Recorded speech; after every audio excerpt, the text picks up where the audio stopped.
Hey, what's up, everybody? WWE Hall of Famer, The Godfather here, and you're watching Grown Man Record Night.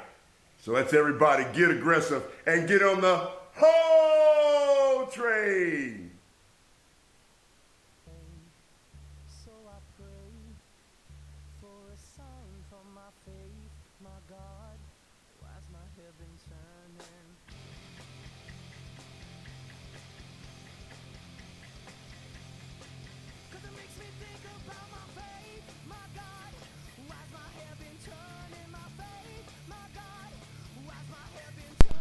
Hello? Hello? I feel like I'm not centered. I feel like I'm not centered. Am I centered better now? If I sit over here, am I centered? Hey everybody, thanks for joining us for Grown Man Record Night. I'm a little lonely tonight. Kind of by my lonesome here in the studio, but we're gonna get through it. Kind of reminds me of a lonely time I had back in the day. I broke up with my old girlfriend of 5 years, and the reason I broke up with her was turns out she was a communist. Believe it or not, and I should have recognized that because I'm literally there were red flags everywhere. Cue it.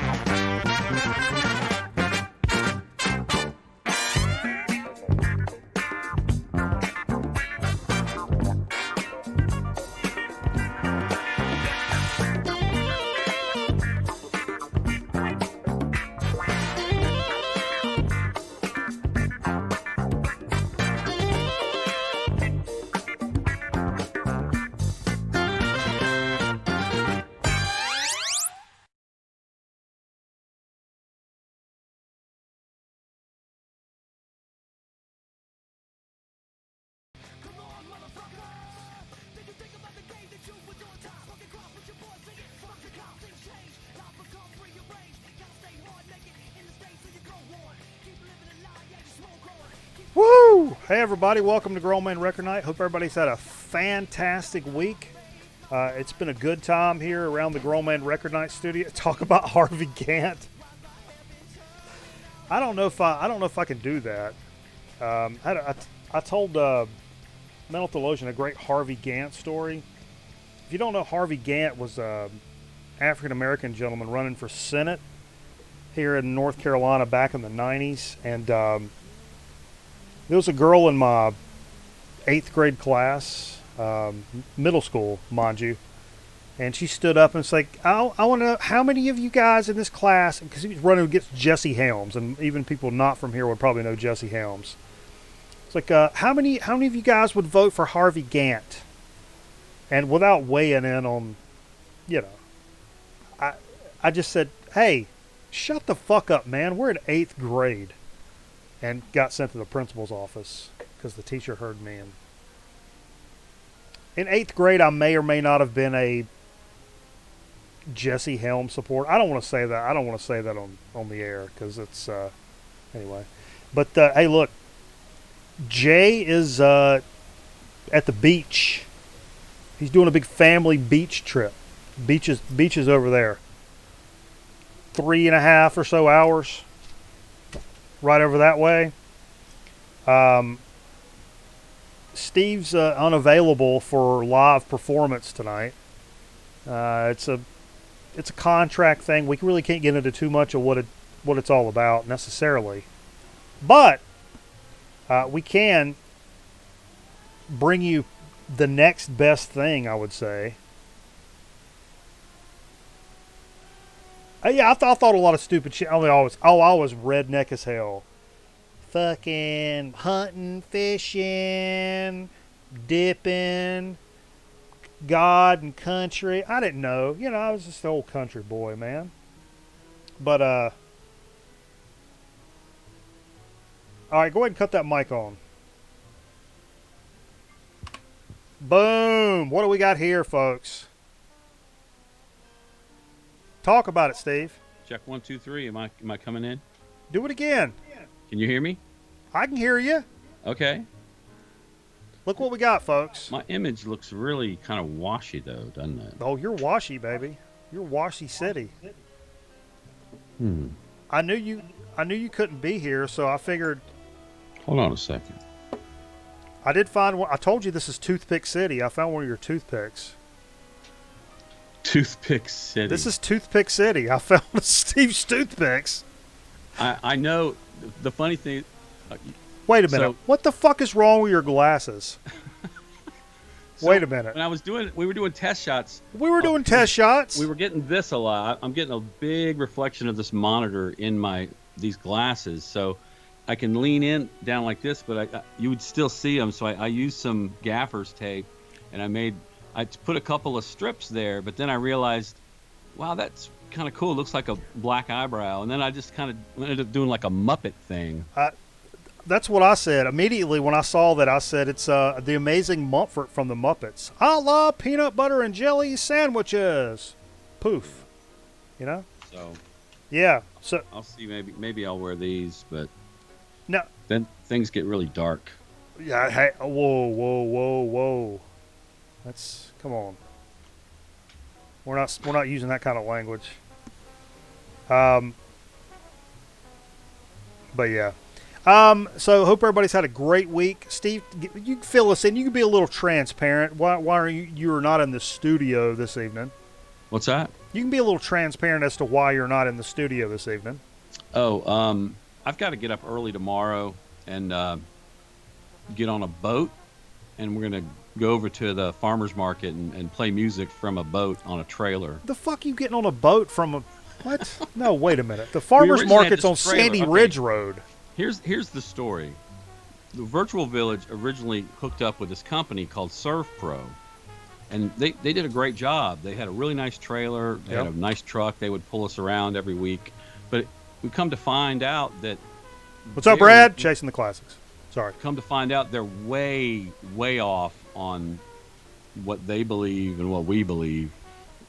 Basically, they're pretty racist. So okay, we cut ties with them, and then one of the people in the village had a boat, and she's decided to let us have it and remodel it, and we had to get a trailer fixed for it, but because the trailer had rusted out. But yeah, so rustedOutTrailer.com. This is the maiden voyage of this trailer or this boat, and so I figured if I die tomorrow, because I died on a boat, I want you all to know I want a Viking funeral. But because in the street, because the boat was not on the water, just put my body on the street and light it on fire. At least shoot an arrow at it, a flaming arrow at it. Antifa. That sounds like an Antifa thing, Steve. I don't know if we can really get into that. Aaron makes a quality point, Steve. He says, "Why does it matter? You don't sleep anyway." Oh, that's not true. I'm just saying. Chat says it, and that's what it is. Folks, if you're not following us on the socials, please do us a favor. Go over here, like and subscribe to the YouTube if you're watching us there. Go over to Twitch and follow us there. We appreciate the shit out of you for doing that. We're live every Friday night, and we've been live more than that. Me and Trim Tight in the chat, we've been playing some Call of Duty last week, and we played this week, and the new Call of Duty Alpha's out this weekend.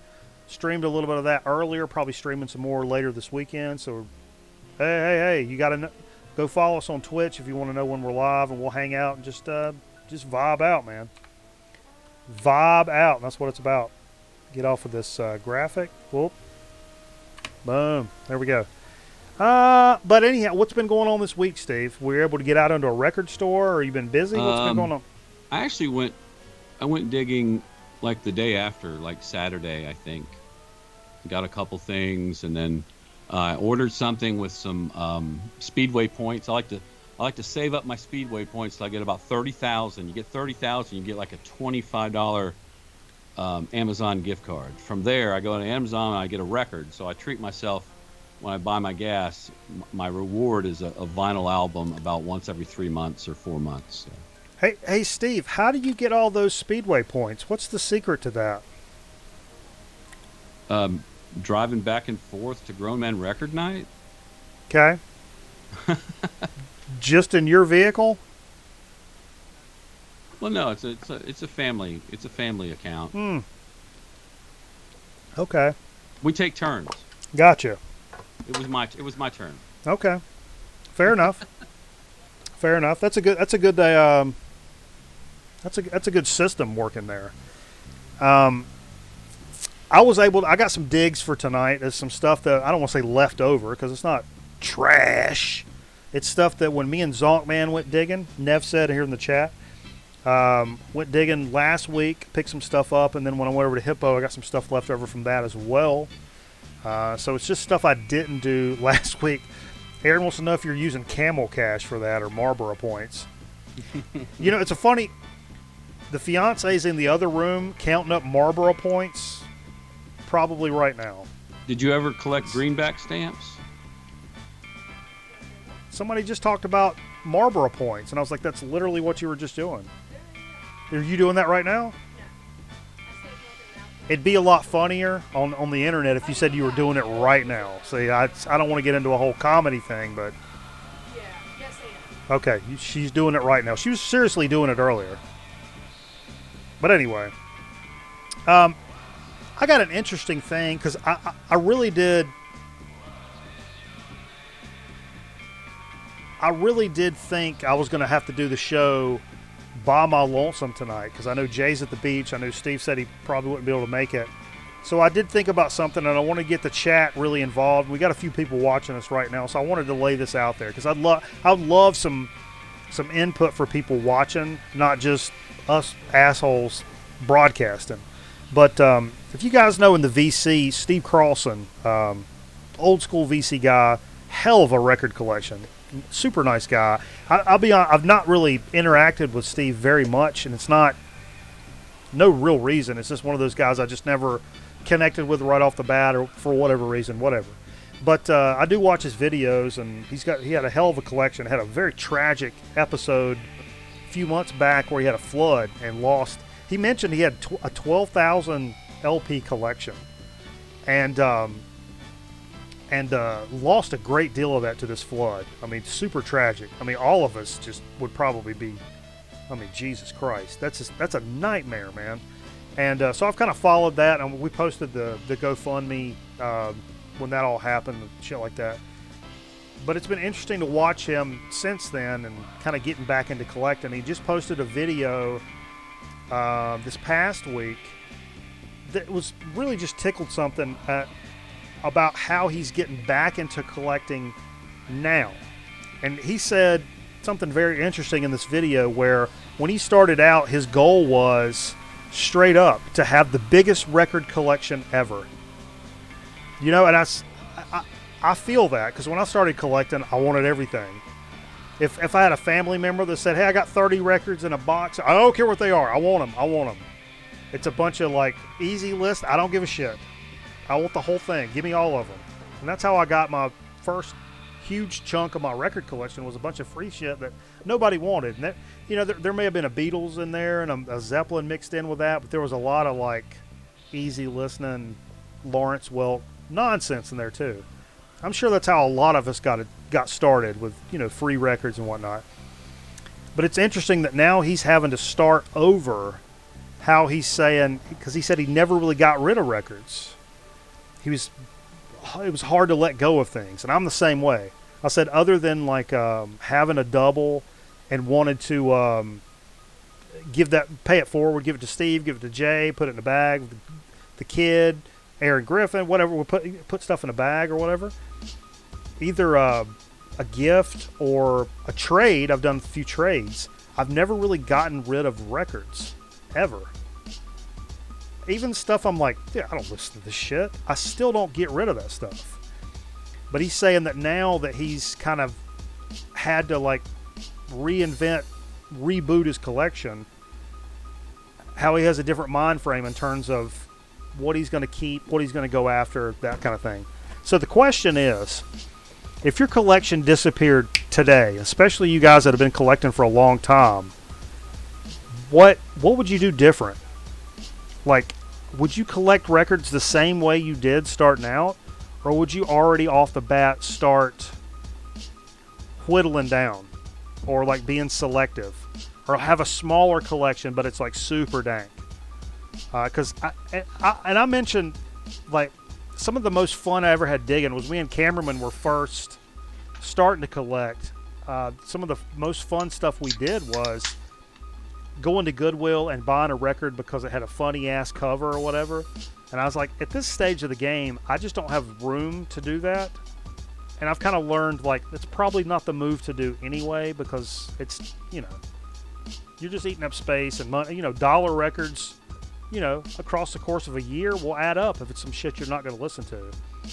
So I would love to hear it. Steve, you can lead us off here. If you were to start over now, what would you do different? If I were to start over now, Yeah.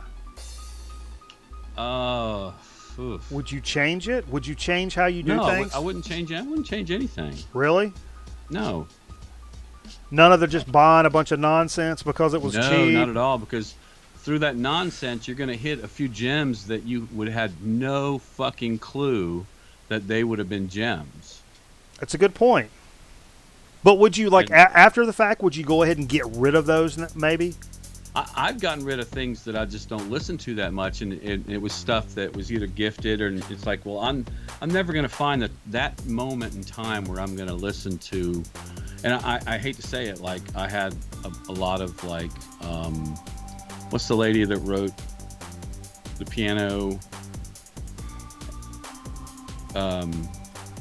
Carole King. Yeah. I kept one or two, but I got rid of a bunch of Carole King records. Sure. And Tapestry's great, but past that, how much Carole King do you need? I mean, there's some cool stuff. I just think you have Yeah. you really have to jump into it and get deep with it. So, Metal Theologian says when he's purging the past, it's always tripped him out like there's no baloney. See, that's a good problem to have. Michael Cron said we break into Metal Theologian's place and grab all this sweet shit. Brad said discovering the new shit in the beginning is always good times. See, that's what I'd say just stand around and wait till he puts the bad shit out. And I'd go get that.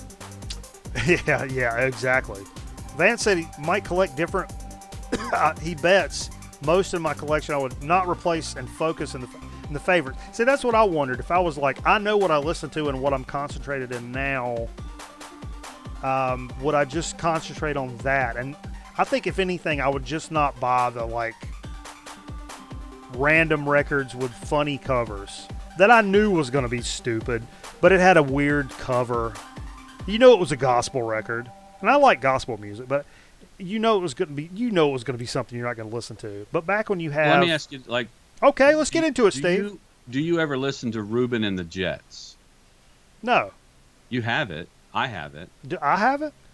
Probably. I don't think I It's do. it's a Zappa spinoff. It's the band, Oh yeah, and it's not very good, you know. But you buy it because it was a Zappa spinoff, and it's got a really great cartoon cover on it. right.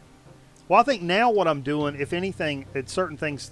What I've really enjoyed in the past 6 months is finding records like I used to, like early in the day, and knowing I'm going to give them away to a new collector, like Aaron Griffin or The Kid, like Moody Blues, Search of the Lost Chord, something like that. I'm like, you find that all the time, but I find a nice dollar copy of that's pretty slick. I love to go give that to somebody and be like, hey, dude, go listen to this fucking record. Right? Hey, look, this is a cheap record. Go listen to this record. That's what's been fun for me. But that really struck a chord, no pun intended, when he was doing this video. And I was like, man, how would I change things and would help me? I mean, if I did change it, would help me with a lot of space. And maybe I do need to. What would you do? I don't know. I mean, would that... I think I would still go hit the Goodwills, but I'd be a little more selective. And I think more than the Goodwill thing, it's if somebody said, which you don't have much anymore, if you have a relative or something that says, I've got 100 records, you can have them all. Back then I would be like, that's awesome, thank you so much. Nowadays I'd be like, let me take a look. Can I cherry pick it? Let me grab 5 of them, because actually it's only 5 of the 100 I actually like. You know what I mean? I will throw this in real quick. My wife has had to enter the world of vinyl. She's a big XTC fan. Oh yeah. Do you have any XTC? I don't, but I love I'll stream them a I don't lot either. actually. It's one that kind of slipped by me. Big in the VC. VC loves XTC. She loves them, and there's this spin-off they did. It's a weird, bizarre side project called the Dukes of Stratosphere. Yeah. And it's only available on vinyl or cassette. Wow. So she went into Jonathan's and ordered the vinyl. So Nice. Vance, I would say Vance says Had to jump like into the game. the Miami Vice soundtrack. I have it now, but if it was lost, I don't think I would hunt for it again. I would wager you, Vance. When's the last time you put that sumbitch on? Because we just played that, and I love that album. I put it on as kind of like a meme. I was like, oh, this is going to be funny. I'm going to put this record on. And then next thing you know, I'm fucking breakdancing in the middle of the floor because it's just, for some reason, now it hits me.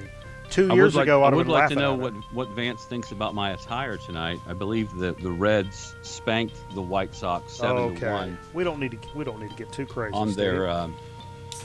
They're on like a 6 or 7 game win streak right now. They're trying to get into that wild card. They're on the roids though. That's why. I don't know. I just made that up. The Reds roids. Red roids. Those commie roids. All right. But anyway, whoa. Let's get into the actual shit we was gonna do tonight.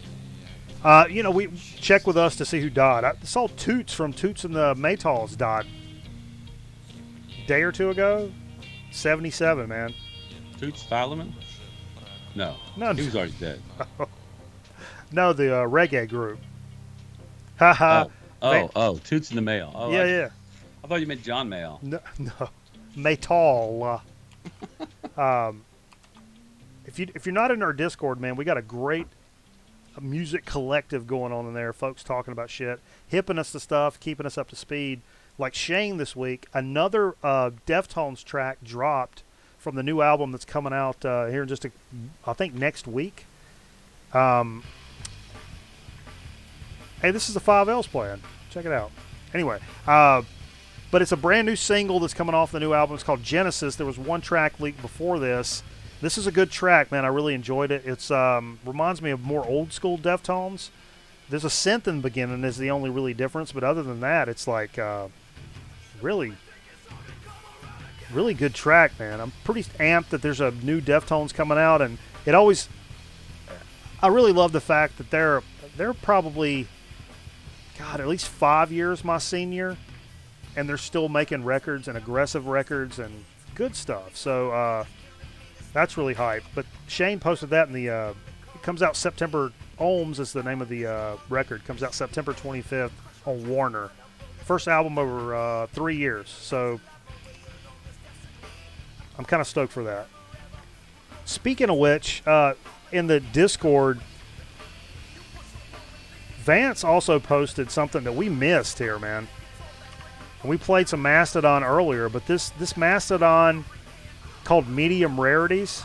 It's a collection of rare tracks released digitally for the first time, plus a brand new song, Fallen Torches. Limited edition vinyl came out last week, September 11th, on Reprise. So it's got a bunch of like live and weird stuff on it, but one brand new track, Fallen Torches, which they have a video for, which is fantastic. It's an absolute smacker of a song. If you're into Mastodon at all, the new track is absolutely fantastic, in my opinion. So it's another band I was like, I'm glad they're still making music and really doing the damn thing, man. Good stuff, man. Also posted in the Discord, Puscifer has a new album out. Did I load this in? Yeah, I did. Boom. They also released the second track that they've leaked off of their new album that's coming out October 30th. The name of the album is going to be Existential Reckoning. The track it's called The Underwhelming that they released yesterday, I believe it was, or like overnight. Listen to that. Man, it's really good. I've back in the day, I've always been a big Tool fan, always loved A Perfect Circle, and I liked Puscifer. I wasn't over the moon about Puscifer, but listening to it now, maybe it's just I'm in that different headspace, but this new Puscifer, both tracks I've heard, has really tripped my fancy. So I'm kind of stoked to see what they bring out on this new record. And look at that. Super cool cover. Looks like it's going to be on some gold marbly vinyl of some sort or something. I don't know. But that's pretty cool. All that came from our Discord, man. big Eno fans on the show. We talked about Eno. He did the soundtrack for that Diedrich Rams documentary that came out recently. Gonna be releasing the stuff he's done for film and television. It's a double LP. It's all the stuff called film music from '76 to 2020. This November. It spans over 50 years, man. Films directed by David Jarman. David Lynch is in there. Ralph Bakshi, Peter Jackson. Holy cow! Along some of the stuff he did for television, which is should be pretty cool, man. Always stoked to see what he's another cat, man. Just keeps pumping them out. Absolutely keeps pumping them out. Big fans of grunge, and man, that was really in my wheelhouse. Like growing up was grunge. I mean, I was the Nirvana, Pearl Jam, Alice in Chains, Soundgarden era. That was my high school. That was your time. That was my time. That was my high school time. And this is a band that I learned about. Of course, that's 50 years. Come on. For me, it was Van Halen, AC/DC, and what was I going to say? That's what the article says, Metal Theologian. I mean, Jesus Christ, what do you want me to do? I can't proofread everything. But a band that kind of, I was aware of them then, but I don't want to say slipped through the cracks, because I was aware of them. Boom, L7. Excuse me. Smell the Magic. Speaking of smell the magic, That could have been a better time. smell that and open the window. This is the 30th anniversary reissue of the sophomore album, Smell the Magic. 9-track release. It was remastered for the occasion. We reissued it on vinyl in its entirety for the first time.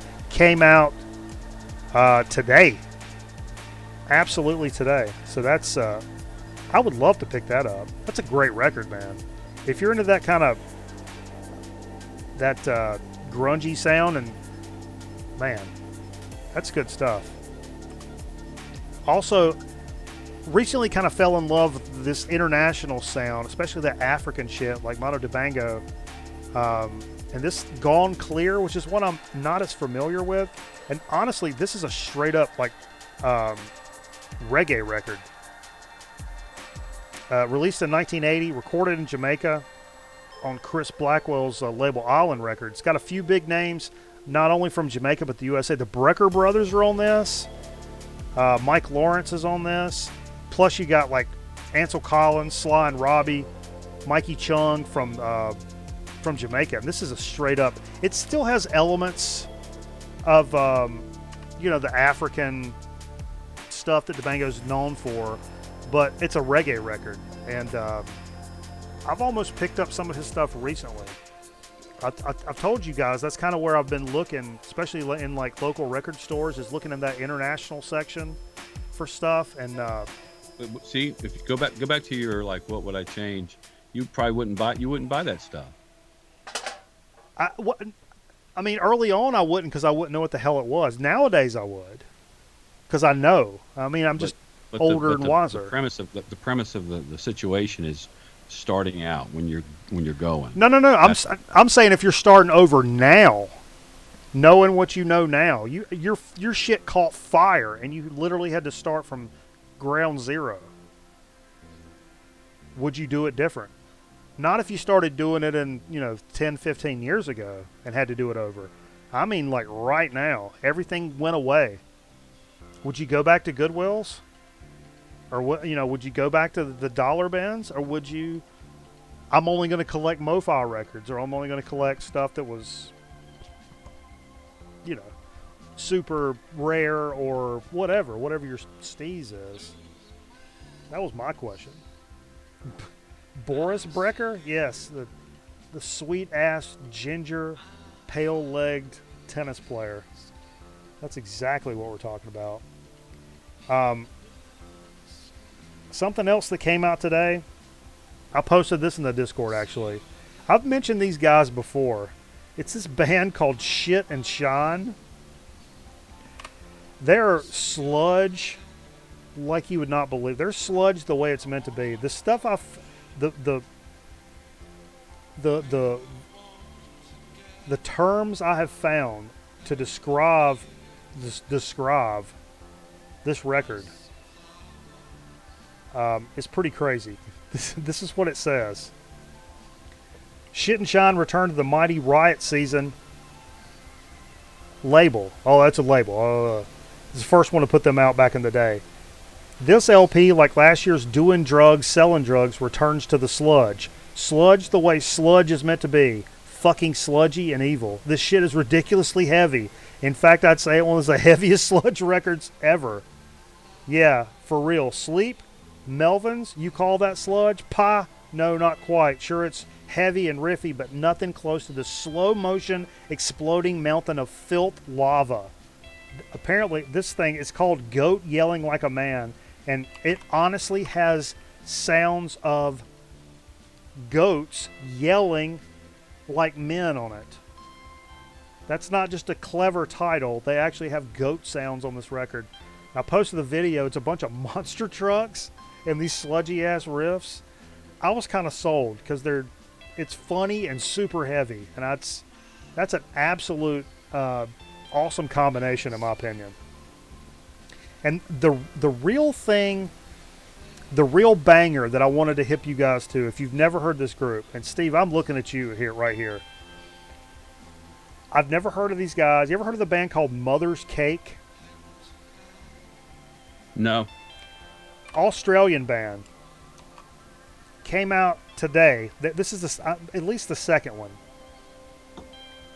But this record, Cyberfunk, is meant to be a mixtape. So it kind of starts out with, like, it's got all these tape effect sounds and stuff. These are Australian guys.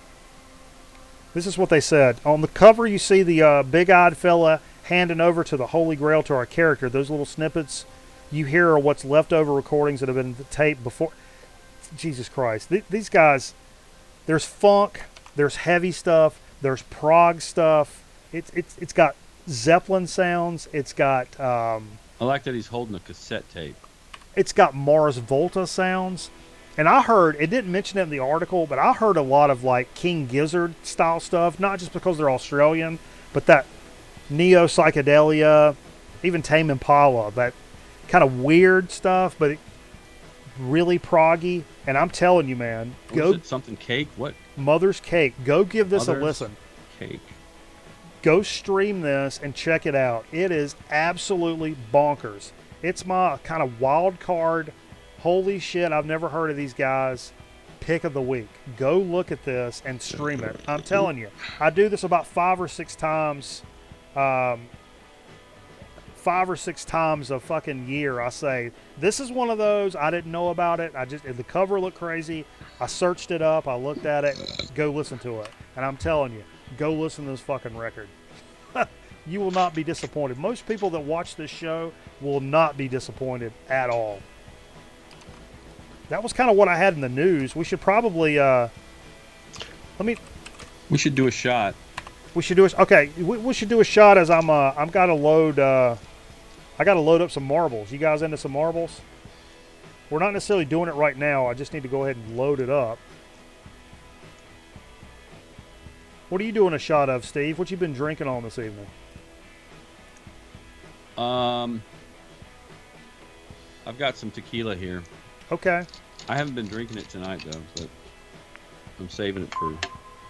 So, it's Jimi Hendrix died. What Yeah. was it? 50 years ago? Yeah, 50 years ago. Yeah. Today. And Ruth Bader Ginsburg died Yes. tonight or today, and Just so a little while ago or something. Yeah. Well, it was reported as such. Okay. You What say I was going to say she's was, being fermented, is what you're saying? Hey, thanks, Jay, for leaving your fireball over here. Tito's and strawberry 211s. Woo, Brad.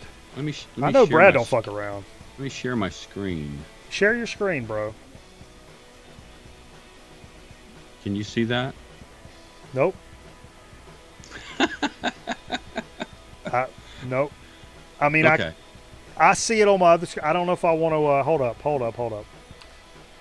We're running the risk of messing this up here. No, I can't. It won't do it. It won't do it. Okay. I just had some RGB color bars up in honor of Oh, for Ruth, RGB. I wondered why you were Or saying that. RPG. I was wondering why. RPG. Earlier, you were like, you got to throw some color bars up for her, and I'm like, what the fuck are you talking about, dude? She's RPG.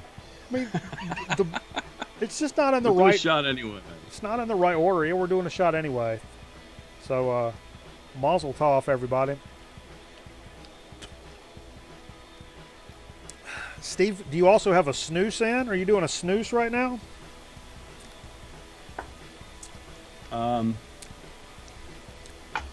It's a combination of a snooze, the classic Oh, original, it's just straight up tobacco, and the Zen cinnamon flavor. I got a general mint I'm getting the snooze in. flavor from the Zen and straight tobacco from the snooze. I bet that's quite pleasant. It is very pleasant. Okay. Let me get into. Should we do marbles right now? If I can get it going. Hey, I will say that whoever wins marbles will get a free download of whichever compilation you want. I got 3 compilations, a total of 65 songs, which I am probably in the next week or two going to put out as one download. Why did you shrink your screen? Did you shrink your screen? Did I? You got. I don't think so. Hold I up. moved the camera back. Okay, I hold felt up. like my head was too big. Okay, I'll fix it. I think. No, it's where it needs to be. I'll- I'll fix it over here. I'll fix it on my end. You got really small on our screen, but I've got too many screens I've got to monitor here. hey, that's the business we're in, baby. He's right over on the. If you notice these towels over here, I had to do this because of the stupid cats, because they keep tearing up my goddamn records. Hey, can I tell you something? Tell me something a little bit, Steve. That I put that red towel there and started the whole idea of you having to cover that. You did? Yeah. Yeah, I got a I did T-shirt that over last, here too. I did that last week, but I didn't have that other towel back there. Yeah. No, that's a T-shirt. But yeah, they tore some more up this week down here. I don't want to think about it. I don't want to talk about it. But yeah, we saw, Steve, some people have gotten their prizes from Steve's sack this week. And they posted some stuff to Discord where they actually. Awesome. Vance got some stuff and Aaron Griffin got some stuff. So I will make a confession, and I do apologize. The Hillary Clinton cassettes that Vance got, there's supposed to be 2, but I think the first one's there, but the second one was missing. So he only got he can only get halfway into the story. all I'm hearing is you kept one of them for some kind of sultry reason. What was going on that tape? Some type of shenanigans, I'm just kind of guessing, probably. But anyway, let's could probably do. Hold up, let me see if I can pull you in here too, Steve. I'll copy you. See if I can put you in here. There we go. You guys, if you want to vote for a track, you do exclamation point vote with the number of the track. So if you guys want to vote for something, exclamation point vote and then the number. You No can see- space. No space. Exclamation point vote and then a number. Or maybe there's a space. I don't know. What am I, Jesus Christ over here? Michael Cron voted for 54. Nevset voted for 31. Okay, come on. What was that Jay said? Vote something for Trim Tight's voting for 43. Oh, for Richard Petty, probably. Change the ball? I don't know how to do that. Jay said 87 for Ruth Bader Ginsburg or track 3 for Daryl Earnhardt. Old Daryl Earnhardt. All right, somebody double up one of these votes so I got a consensus here, or I'll just randomly pick. Well, I see someone voting twice. That's nothing new in America. Oh, whoa, commentary. Come on, Steve. So what do you think? The fiance says 77, so let's go 77. That's how That's how we got to do. Is there a 77? There ain't no damn 77. There ain't no 77. What?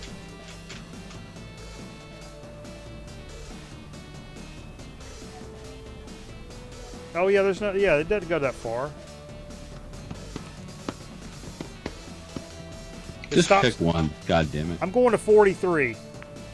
Because yeah, Trim, he cheated. Trim Tight said 43, so we're going 43.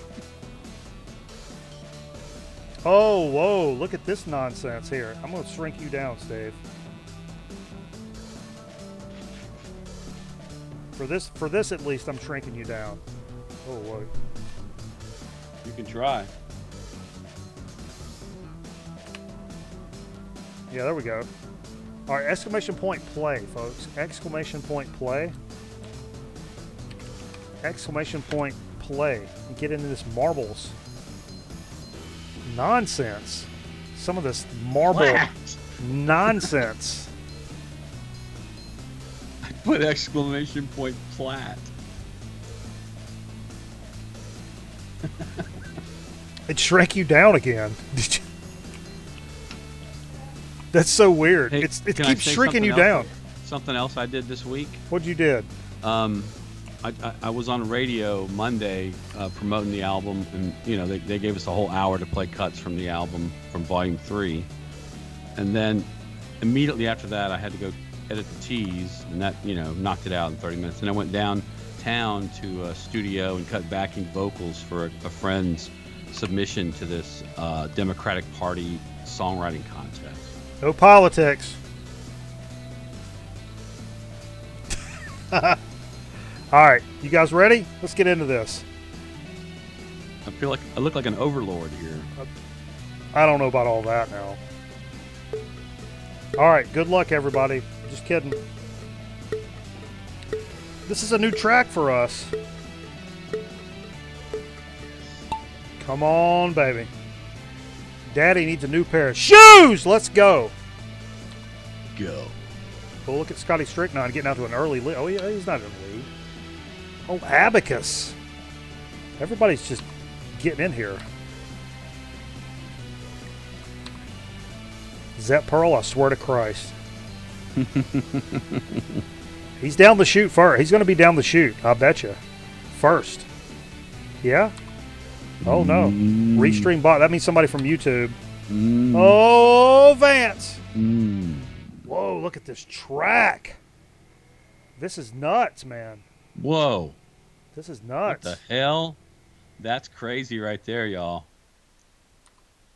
That's crazy. This is nuts.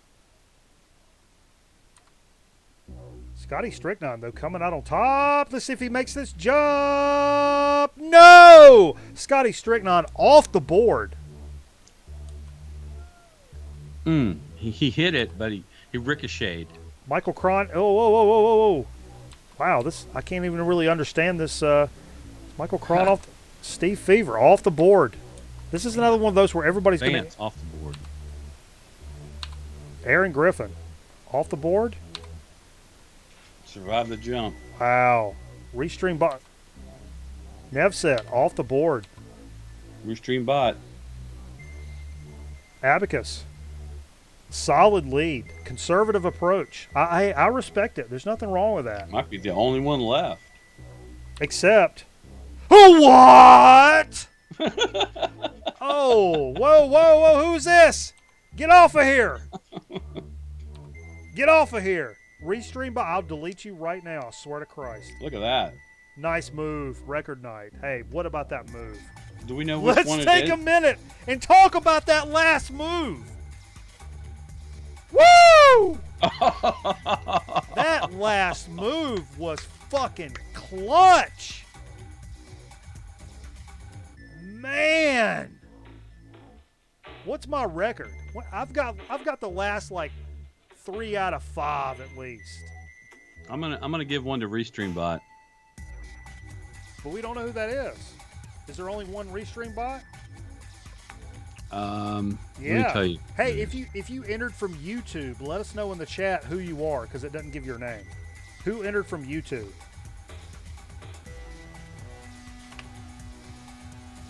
Maybe Chasing the Classics.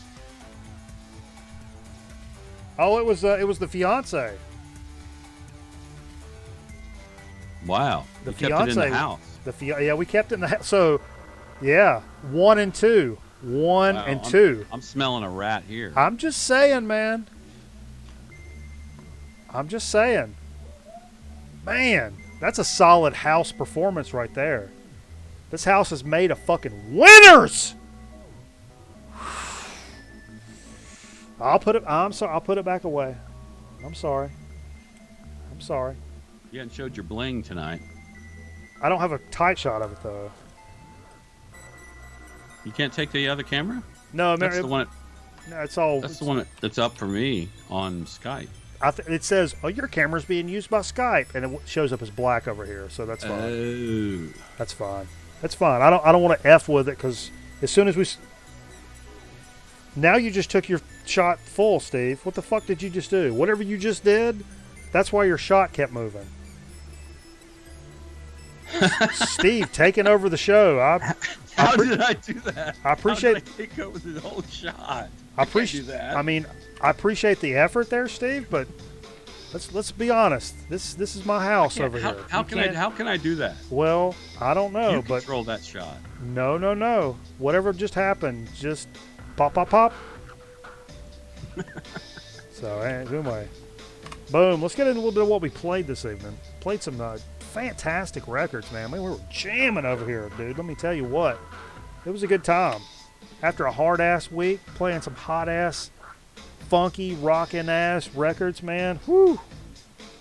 I don't have a nice tight shot to cut to these, so I'm just going to have to hold it forward. I think I was talking about this with somebody a couple of weeks ago. Eddie Harris. Love Eddie Harris. I knew when me and Zonk, man, were digging at Harley's place, Soul Relief Records in Greensboro, North Carolina. We're talking about Eddie Harris and how he has some like super, super banging ass tracks, and there's a few that are like, oh, that's not as good as the other one. And he had that the one that's got the children's song, that Live at Newport, the Turquoise record. He actually had that. But I said, I made him put it on. I was like, dude, you got to listen to this record. But we're talking about some of his records are a little, and this is one of those. I remember it being a little suspect, but it's really not. But it's super funny in the title and the artwork. This is why you're overweight. I mean, look at this. And the track, This Is Why You're Overweight, is he's listing a bunch of foods and all this stuff he's going to eat and stuff, and it's just absolutely fantastic. And I forgot how much of a good time this record is. You can find it for a little bit of nothing. I mean, nothing, man. And it's later for him. Let's see if I can find a year on this. 76 on Atlantic. I hate to say, but that makes me very, very hungry for one of those. Oh, you should the cordial cherry. I like to put them in the fridge, get them real cold. Man, I remember my dad and mom used to eat those like back when I was a little kid, but I don't really see them around much anymore. That seems like such a 70s or 80s treat. They do come out during the Christmas season. That's true. All right, I'm scaunching you back in again. See if you can stay in your fucking box this time, Steve.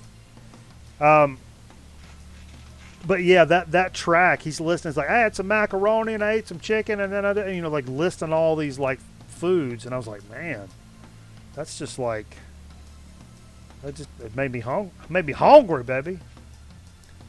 I pulled this out, a record night favorite, and man, one of my favorite, maybe my favorite 60s artist, Eric Burdon and the Animals. This is the best of Eric Burdon and the Animals, Volume 2. I've got a bunch of this shit, but I don't know, man. For my money, I think, maybe an unpopular opinion, the best vocalist of the 60s. Fight me. You tell me who's a better vocalist in the 60s than Eric Burdon. And I said this in the chat, I was kind of just shitting around. I don't think they're necessarily better, but I may like Eric Burdon and the Animals more than the Beatles. I'm just saying. I think it's a more rockin' good time. I think it's a better put together. I don't know. I mean, it's hard to argue with the Beatles, but Eric Burdon and the Animals, that overmodulated mic sound that they have, man, the way they recorded his vocals, there's something about that's as good as it gets for 60s rock and roll to me, man. Aretha Franklin's better than Eric Burdon. I'm not a big female vocalist, but I would put them equal. I would put Aretha Franklin and Eric Burdon kind of comparable in terms of like vocal ability in the 60s. I'd say that. I know. Not everybody's going to agree with that, but like some reason it just strikes a chord with me. Absolutely. This was a request from Mr. Bizarro. Said, "Man, you got any Rory Gallagher?" It's like, boom. How about some Blueprint? That's really the only Rory Gallagher I own on vinyl. I've got some on digitally. This is 73 on Politor. Nice. U.S. press. When'd you get that? I've had it a long time, man. I bought it at Underdog a couple of years ago, but I've only played it a few times, man. For whatever, it's one of those things that kind of got some bangers when I'm not around. It's one of those things that kind of got lost in the mix, man. I love Rory. It's just I think Rory Gallagher is one of those underrated acts, unless you're like a music guy or like a collector, vinyl collector guy. Maybe you don't listen to too much Rory Gallagher, and that's something that maybe has passed a lot of people by that it shouldn't, to be honest. AZ Mick, what's going on, baby? I'm just seeing you in there. Woo! Dig of the week from last week. To quote Mikey Bananas, women shouldn't sing. No way. Come on. I didn't say that. I believe you did at some point. No way. No way I said that. I'm a pretty freewheeling dude, Coming man. From the source, it may be true. I would have never said that. I'm a pretty freewheeling dude. This is a dig of the week from last week. Picked up at Soul Relief, speaking of which. Groove Holmes, American Pie. Listen to side A on after the show last week, I believe. And listen to side B tonight. Whew. Not a stinker on this album. Baby, be on the lookout for this. I'm going to tell you. On the Groove Merchant, anytime I see Groove Merchant label, immediately. But I already knew Groove Holmes is like, can't go wrong there. So be on the lookout for that. That is a smoking ass album. A lot of fun to listen to, man. Organ vibes. It's just got that like good Friday night get down vibe to it, man. Another dig of the week from last week on that heavy tip. This is Yob's Atma. It came out like 2014 or 2013, 2012. It's 2011. I was wrong all the way around. But it's a Yob I didn't have. Thick and heavy like you love some Yob. Tuned way the F down. Gnarly record, man. Really gnarly. If you like that heavy stoner doom stuff, more on that doom side. But with it's got some screamy, hollering parts, but there's some good. Whoa! Hold on, the cat just knocked the camera. Hold up.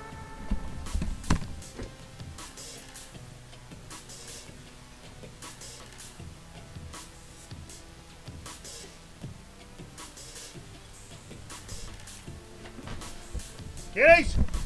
Off it! This is what you call a dynamic environment around here. Not everything goes to plan all the time. But that's what makes doing a live program so much fun. Those little things you have to deal with all the time, you know what I mean? Whoa, whoa, whoa, whoa, whoa, whoa, whoa!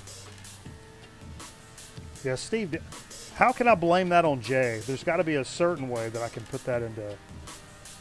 It's got to be something to do with Jay. Now, another request was from Michael Cron, who wanted to do meatball surgery. Man, that just made me hungry again. Michael Cron said, "You got any Slave?" And I'm like, man, yeah, I do. So I pulled out this Slave record. Is this self-titled? Is this the first one? I really don't know. It's I just think so. I think it is. 77, which you may think when you see a 77 record like this, it was going to be just Disco City. But it's a funk record, man. That's a straight up. And more than that, when I see this record, I would immediately probably think, okay, there's probably a couple of funky ass banging tracks on this album, sure. But I bet you there's some slow ooh baby baby jams on here too.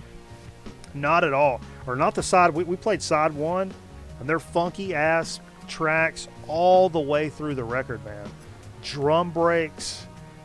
There's a bicycle horn sample. There was all kinds of stuff in there that was just right up our alley, for this show at least. I don't know why you wouldn't like that. Small flying insect. You got an insect over there? Swatting at some shit up here. Got some fruit flies? Around. Got some fruit flies, Steve? You know, I killed a bug, and I put this really weird video up on Discord last week. Oh yeah. So I'm thinking there's revenge plans in the works from the flying world. And you said that was us playing music behind that. Yeah, I put Slaw behind it. I don't remember playing that music ever.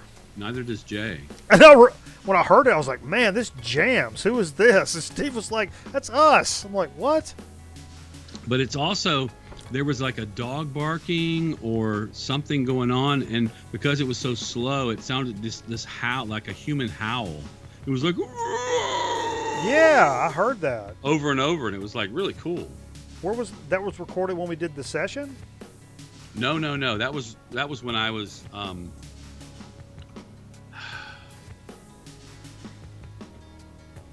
No, that was from the video when I was shooting the decapitated wasp or whatever it was. I think it's a mud dauber, maybe. Okay, we get mud daubers down here, folks. I don't know where you're from. It was in the mix. We get some mud daubers. Nothing wrong with that. That was the nat sound from that. So you mentioned we lost Mr. Hendrix. What was it, 50 years ago? Is that right? 1970, yeah. And so we had to play some Hendrix.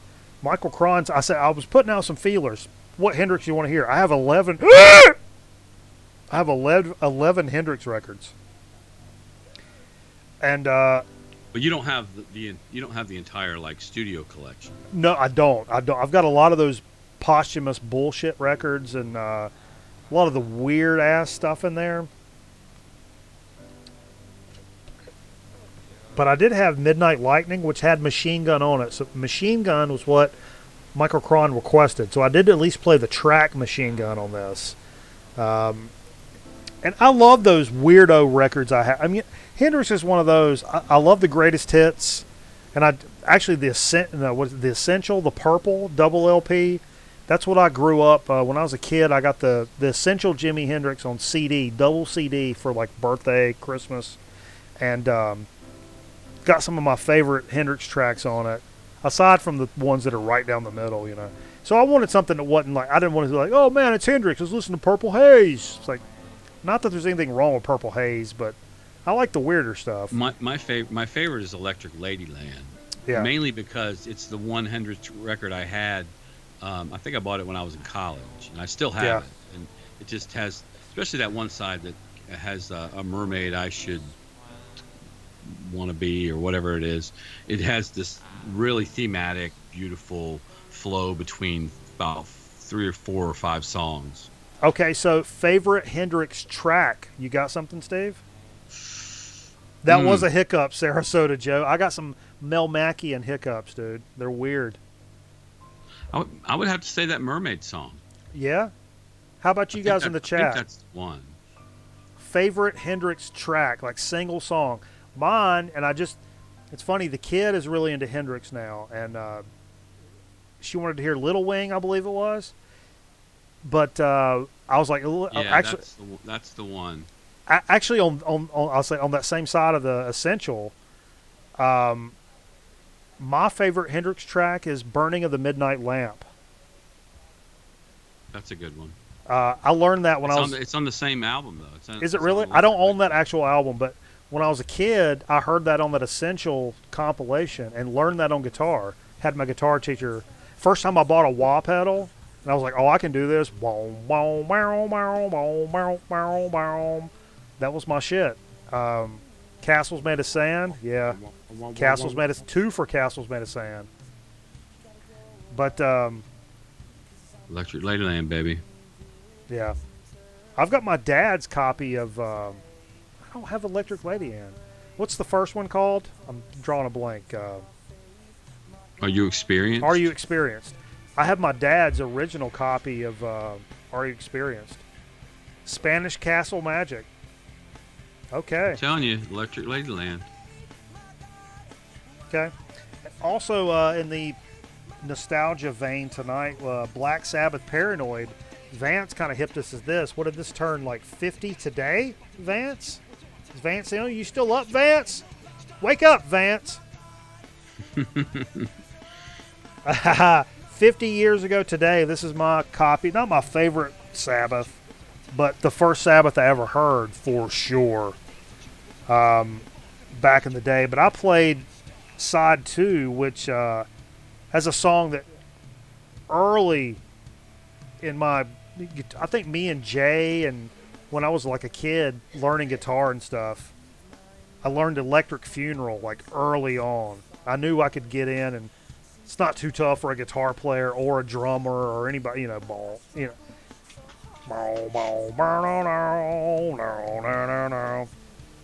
and actually really familiar with this death metal cover of that from a band called Brutality. I think they're from Utah.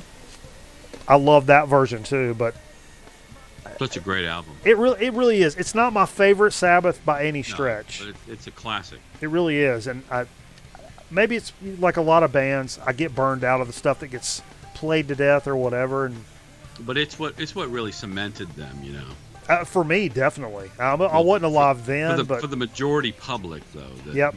said Sabbath, I accept Sabbath. It's because of Paranoid. for casual people that are probably just at least okay with Black Sabbath, that's probably the record they know, And And it scares them a little bit. yeah, of course, it should. It should. Third Stone from the Sun. AZ Mix says, okay. That's a great song. Oh, the Hendrix. Oh, let me tell you, Wizard of video games. What's going on, dude? The Hendrix National Anthem, which I have on that the Woodstock soundtrack. That's a vinyl high school memory I have. My dad had that record, which I have it over here now, and I used to put that on my stereo system back in high school and turn the volume literally all the way up. And I learned early on playing guitar at least a few licks of that, so I could impress my parents by playing the national anthem, just like Hendrix. But that one was huge for me, man. This is my big dig of the week from last week, the Miles Davis Bitches Brew. Played side 4 tonight, which I've heard 1 and 2, maybe even, I think I heard all 3 sides, 1 on stream after the show, and then a couple off stream. So I played the one I've not heard yet here in the studio, and man, what a banging ass album. Why did this take me so long to get this? I know, because I'm a cheap bitch, that's why. And it just never popped up used right around the spot, but holy Lord. Aaron says he heard some 5Ls banging. I'm mixing it up. I'm playing some stuff. I got to be careful with copyright. So we play a lot of the Harris Heller's copyright-free music behind us, the kind of lo-fi stuff. But tonight I want to mix it up and do some different stuff playing behind us. And I know 5Ls, the band I was in, we can play that behind us without any trouble. And got some Gumble and some PK Jazz Collective and some other stuff in there. And the last album we played, Vance got me thinking about this, talking about that new Mastodon rarity stuff, the medium rare that came out today. pulled a Mastodon. We play Mastodon pretty regularly here on the show, but this is one I don't go to often. Mastodon's Blood Mountain, which ironically, this is from 2005, I believe. This would have been when we played with Mastodon in 2005 or 6. This would have been the record they were supporting, I would guess. So they were playing songs off of this record when we played with them and Killswitch Engage and Slayer. It would have been this record Mastodon was touring off of. This is when we met them, and they were really cool. At the time, I'll be honest, at the time I was a little off-put by the fact that a lot of the Mastodon guys were wearing like skinny jeans with like studded belts and shit. And we were still kind of in the like kind of a hip-hop phase of the band. And I was like, dude, look at these fuckers like pants and shit, man. They're wearing like these tight ass jeans and these studded belts. I'm like, what's wrong with these guys? But they were really nice to us. And then like years later, they're like my favorite band on the planet, man. So that's pretty crazy. But for Dig of the Week, Steve, what you got going on for Dig of the Week? You got some stuff? Man, I'll be honest with you. I was hoping to be there tonight because I've got some bangers. I really got some bangers tonight. Yeah? Yeah. Are we doing Dig of the Week now? Yeah, absolutely. You already showed the graphic? Oh, I'm on the graphic right now. I was going to go take a piss. You can take a piss if you want. Right now? If you like, but I mean, I know those older gentlemen pisses can take a long time. No, so I can wait. Okay, all right. Break. I've got, how many you got? I got 4. I think that's what I got. 1, 2, 3. I got 4 too. I got 4 as well. I'll do 2. Okay. So the first one, I wouldn't call it banger, but when I bought the Who's Face Dances, I showed it last week. I also came across It's Hard, and I like this album. I mean, it's like Face Dances. It has some good stuff on it. It's that same period. They're back to back. Period. I think it's the last album with Ant Whistle. Of course, they didn't record any new studio stuff after that, and he died. But it also was the last album with Kenny Jones. But I got it because I think someone had mentioned how much they liked it, and I was like, I like it too. And it was still sitting there when I went to look for something else, so I picked it up. I love that, dude. Eminence Front. That is such a kick. Oh yeah. Jesus Christ, man. I know it's played on classic rock radio, and it may not be everybody's whatever. I mean, it's not Keith Moon, but holy Lord, I love that. I love that song. That riff is just thick. Oh yeah, it's very hypnotic. Yeah, absolutely. The next one is the one that you would assume I would go pick up because I talked about the fact that I listened to it after I'd seen it in the store and I decided I had to have it. I did go to Underdog, didn't have it, so I went to Earshot, which is within walking distance of my house, and got the Flamin' Lips American Head album, which is really, really cool. It's really good. I haven't listened to it. Actually, I didn't listen to anything till I was going to wait till I got over there and play them, just cut the plastic on them over there. But I started listening late this afternoon, and what I've heard so far is great. Actually, when Trim Tight was over here finishing up the bathroom, I was previewing that for doing the news from last week, and watched 3 or 4 music videos they had on YouTube from this album. Yeah, it was all fantastic stuff. Let me read something on it. Read it off, man. It finds its inspiration in an arcane piece of Oklahoma music lore.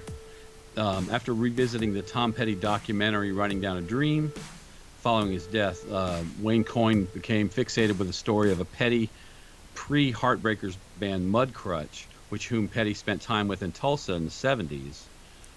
He then imagined it was like a drugged-out local Oklahoma rock band that might have hung out and jammed with a pre-fame Petty while he was passing through town. So I can totally buy that. Yeah. This was really... When I listened to the sound quality sounded just the level of recording really impressed me.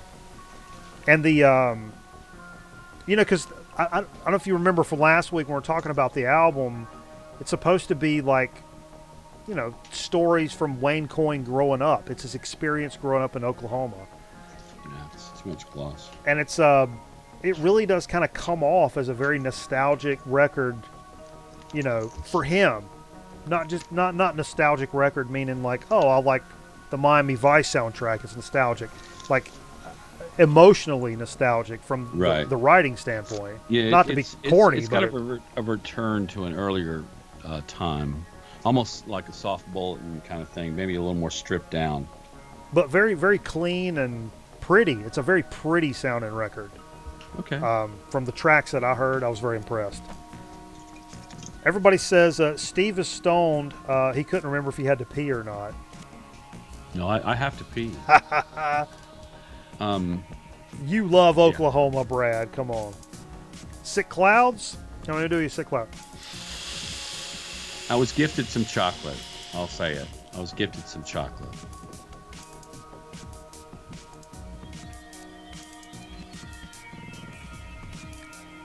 Okay, so from... Whoa. Now who's messed up? I opened up my drawer here and there's no records. I'm like, all my digs got stolen, brah. No, I set them down here just like 4 minutes ago.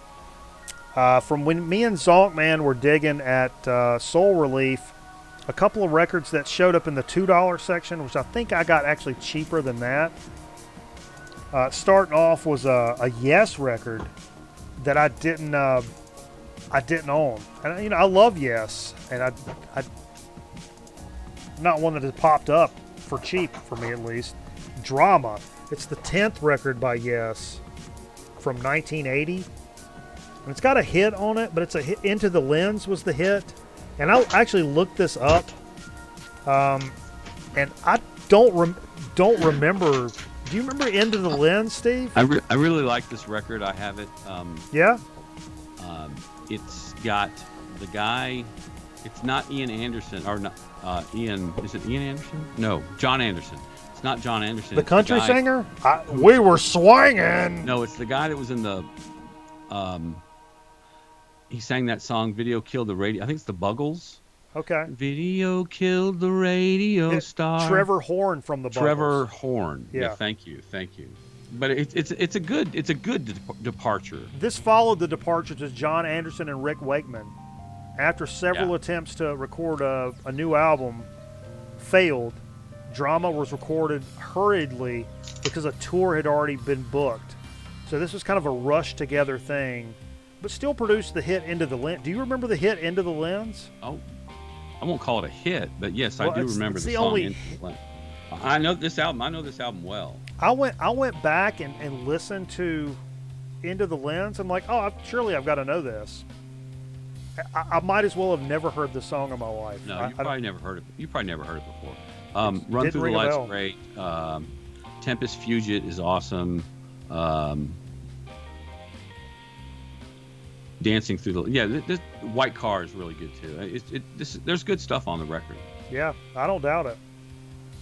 And the other, my second one from this little dig is out of that same little stack was a Jimmy Castor Bunch record that I didn't own, and this is the self-titled Jimmy Castor Bunch. I think it's from like '79. Wait a minute, I got something in here. Yeah, Is it more jazz? 79 on Cotillion. No. I mean, it's disco funk with a heavy emphasis on funk. It's not as straight up funk as the early Jimmy Castor stuff, for sure. But I sampled a few songs. I mean, holy shit, it still jams. And I've learned I was like this in the beginning. Then I got to where I really poo-pooed stuff that was disco. Meh. Now I'm back to like, that's a very close-minded thing, because when stuff has that, I'm not talking Gloria Gaynor here. I'm talking like Come on now. disco I funk. listened to a compilation of Donna Summer last Yeah. Friday, Saturday night. It was awesome. I mean, that stuff is not bad necessarily, but the stuff that blurs that line between disco and funk, I think is still really good, especially if you're having a party, you got some folks over, you want to get some asses wiggling. stuff like Jimmy Castor bunch, even the later stuff it's worth having, man. Oh, of course. You'll get some butthole shaking in your face if you ain't careful about it now. Let's be honest. All right, do some more. I did two. You do one, and I'll do one. Okay. I'm gonna hit Jay's. I came across this. Fireball I again. wasn't aware of it. I think maybe vaguely aware of it. It's John Carpenter's Skeleton, The fuck? and Hang on. Pull that back. Pull it back so we can see it. let me pull up my Skype so I can see my shot. All right, yeah, there we go. Oh, So Scotty, you doing one? I'll say one cool thing about this: the cover is actually an X-ray. It's really kind of a cool thing. But I'll say, I wish I'd done my research because it was kind of a rip-off. Is this a new record, like a reissue thing? No, it's a new record. It's stuff that he did. It's the what? Hold on a second. I'll tell you Okay, what. we'll take a break. His first non-soundtrack music since Lost Themes 2, which I have Lost Themes 1 and 2. Oh, He collaborated again with his son Cody and Daniel Davies, which is the son of his. He's the godfather of not Ray Davies, but his brother Dave Davies. Dave Davies. Yeah, Dave yeah. Davies' son. Really? Three of them collaborated on those other two albums, and they were working on the Halloween soundtrack for the 2016 Halloween album, I believe. The new movie that came out, which ended up being very successful, including the soundtrack. It's And weird thinking about. this kind of spawned them to do original music in the dark genre. So it's got two songs. One's called Skeleton. The other one's called Unclean Spirit. But the thing is, it's a ripoff. That's all it's on here, and they're not extended plays. And Two I paid songs? I paid more than I would for just two songs. Oh, whoa. Yeah. Yeah. It's collectory. I bet. When did it come out? I don't know. I saw it last week. It may have been like a new release that day or something. But be careful. A couple of years, that could be $50, $60. Oh Dude. yeah, I'm not gonna get rid of it. Yeah, I mean, as much. I told this story. They'll come up with an album with 23 tracks on it, probably next, that has those two songs on it. I told this story or in the chat earlier when we were jamming some music over on Twitch. I got into this earlier this year. I really fell in love with the Minutemen, and just been super over the moon about Minutemen for a while now. And a reissue that I passed on for, oh my God, months. That was like, oh, that's cool, but that's, I have this thing, you guys are probably similar. If you go into a record store and it's a few reissues that are on my radar that I know this store has. But you go into the used section and they've got a few jazz records from the 60s or something crazy. Like, you're going to pick those up because those are not going to stay around. You're not going to see those in your local store forever. Fuck a reissue. I'll pick up reissue up whenever I can. Well, whatever. So there's this Minutemen double nickels on the dime reissue for $25. And I'm like, yeah, but I'm going to pick up these 3 other jazz records instead. Whatever. Then this reissue disappeared. I'm like, oh, well, I don't see it in my store anymore. Let me go online and check it out. I go to their website. Sold out. What the fuck? So I keep looking back. The store doesn't have them.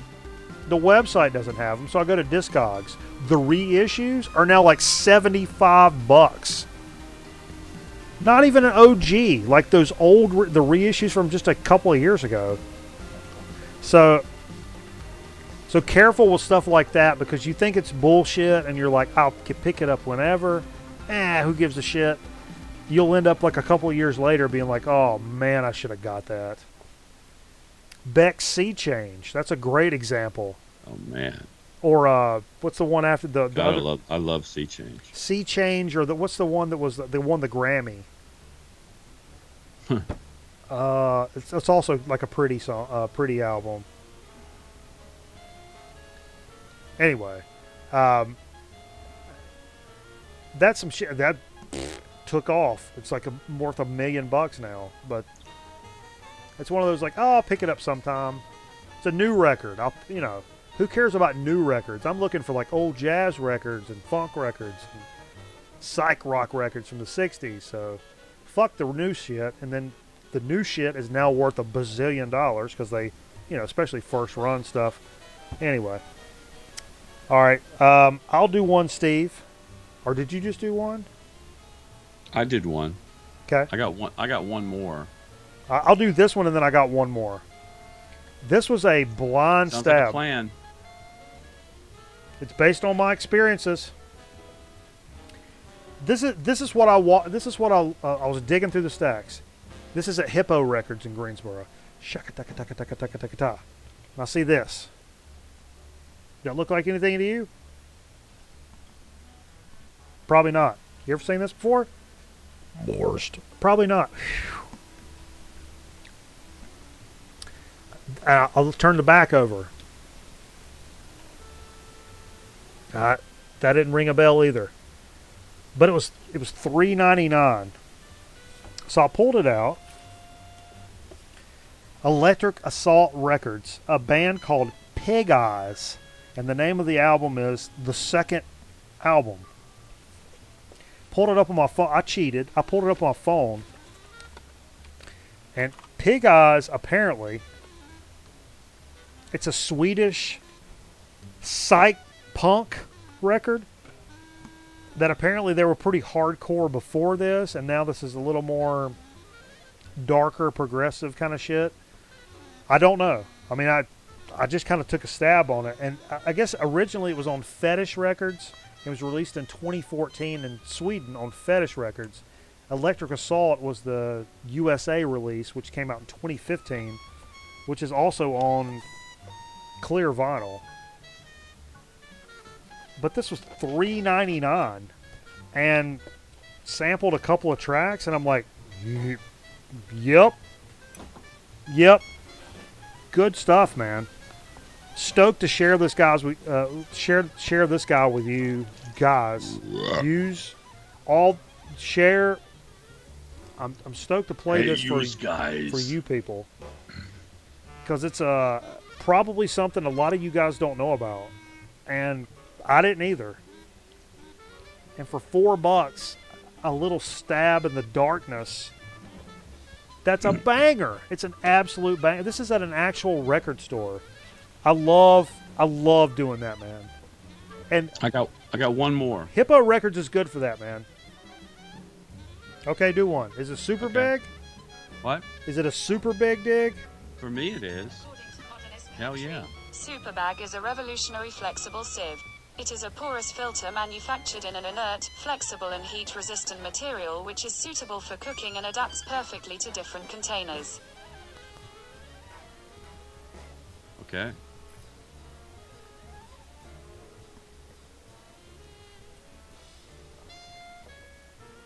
So this album is one I've only seen at Hippo before. Okay. I think last time I was there, I didn't see it. Like Patrick keeps a lot of Porcupine Tree and Steven Wilson around, but there was one that's like his trippiest ever. The tracks were recorded in '92 and '93. They were supposed to originally going to be on their second album, Up the Downstairs, which I have, but he originally he decided it's like they're 30-minute tracks. Whoa. And I think there's 2 of them. Or actually, it's a single minute. It's a 30-minute track that he broke up into 2, and then when he released them, this has like a version 3, which is like a remix, and a version 4, which is his remix. This is Voyage 34. Whoa. It's Pull it back. There you go. it was a one-off experiment. I don't know this one. He was given a tape of a guy having a bad trip in the 60s, and it was an anti-LSD propaganda album. He thought it was the perfect to form a narrative around it, which he could, this long, hypnotic, trippy piece, and that was what Voyage 34 is. And he also said that in the early 90s, there was an explosion of music, electronic music from Brian Eno and Tangerine Dream. Whoa. He thought there was a good opportunity to do something like that that would put progressive rock and psychedelia into that same mixture. So this is Steven Wilson proper, like not Porcupine Tree. No, this is Porcupine Tree. It is Porcupine Tree. Yeah, they were doing their second album. Okay. I'm totally unfamiliar with that. And I haven't listened to it yet. Okay. I wish I could feed it in for after the show, because I think it's going to be amazing. I have a really good feeling about this. Oh yeah, I mean, come on. Now the last thing I have, we talked about a couple of weeks ago. We got into some soundtracks. We're talking about soundtracks, and there's some good soundtracks out there, and some ones we didn't realize we had, and whatever. And kind of similar to what Vance was saying earlier, like if he lost his collection, he's got the Miami Vice soundtrack, but he doesn't know if he'd go back and listen to it or buy it again. And I was like, you may need to listen to it again, because I did that recently, and I was like, man, I'm fucking loving this record right now. For whatever reason, the right amount of beers and liquor and a couple of slices of pizza, next thing you know, Miami Vice is sounding right, baby. And this kind of falls in that, not just because I love this movie so much. And I saw this, it was in like a soon-to-be stacked, it was stacked on top of some stuff when me and Zonkman were digging. And I saw this, and I was like, man, I got to have this. And just kind of for the meme of it, I wanted to have it regardless of whether I liked the music or what. I have a 45 from this, to be fair. I have a 45 from this soundtrack that we've been playing for years on the show. And it's good, and it's a good time. The full album, I didn't know if it was good or what, but I wanted it. But let me tell you something. There's a reason I saved this for last. It's one of my favorite movies of all time. Fletch. 85. You guys know Fletch. And it includes The Fix, Stephanie Mills, Harold Faltermeyer, Dan Hartman, and Kim Wilde. Probably not going to jump out at you, but it's got some of the stuff from the movie. Bum, bum, bum, bum, bum, bum, bum, bum, bum, bum. And it's got the roller skating song, which I have, Harold Faltermeyer, which I have on 45. Bit by Bit, which is the theme. Bit by bit, one thing or another. And I jammed this off stream last Saturday night after a few cocktails, mind you. And man, I was doing backspins in the floor. This record, I don't give a fuck. This record is so good and just so jams. Every track has this like cruising in an 80s mall vibe to it. Man, I enjoyed this record so much. I saved it for my final dig of the week from this week. Over the other stuff I showed, nothing has made me feel like this record in a little while, man.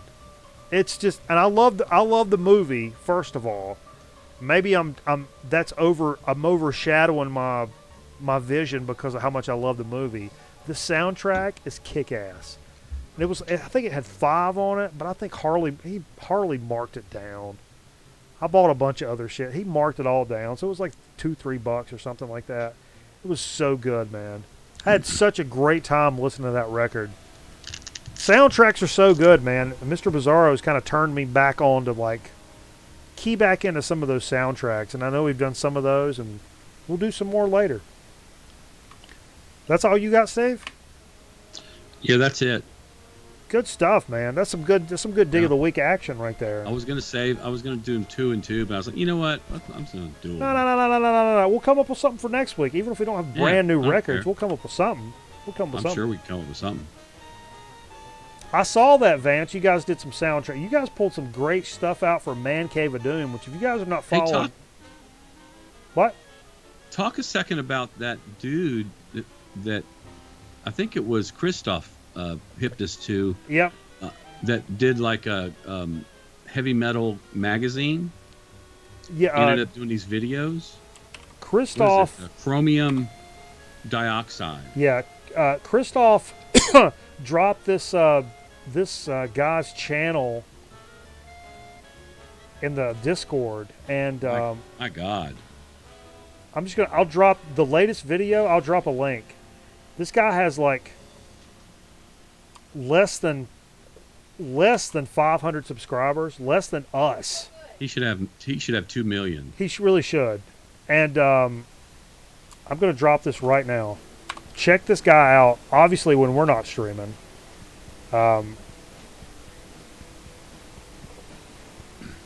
Apparently, if you have like one or two, the first chromium dioxide magazines that they came out with, if you have one of those two, they're going for like $50 on eBay.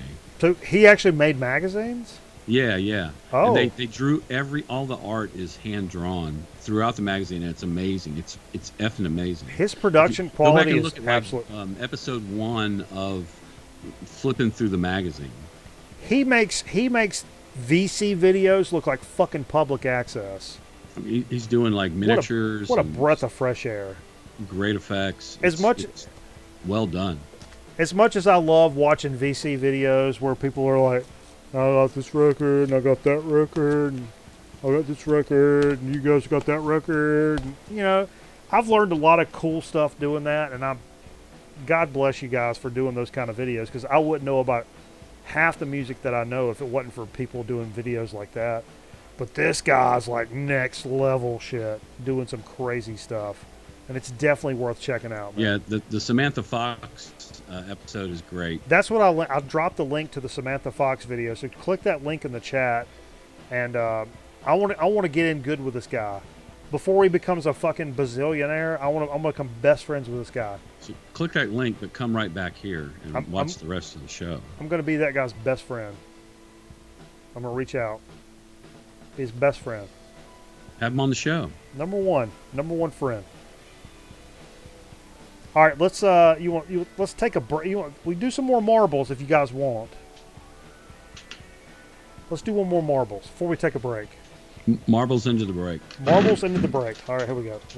Except on this shot. Look at this shot. It's all Steve for some reason. Ego fucking maniac over here, Steve. Hold on. I gotta shrink him way back. Wait. Oh, Jesus Christ. What about now?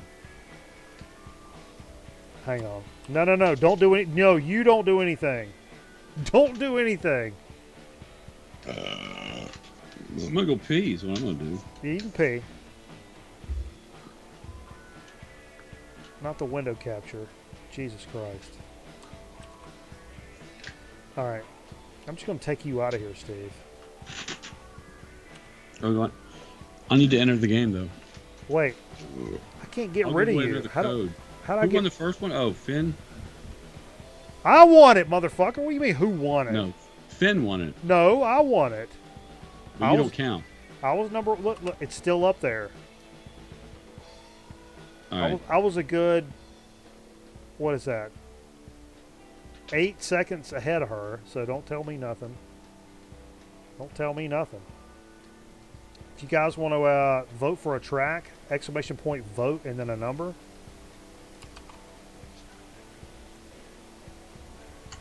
But so let's say race menu. We're going to go to the race menu. All right, this is not working. Here we go. Race menu. Here we go.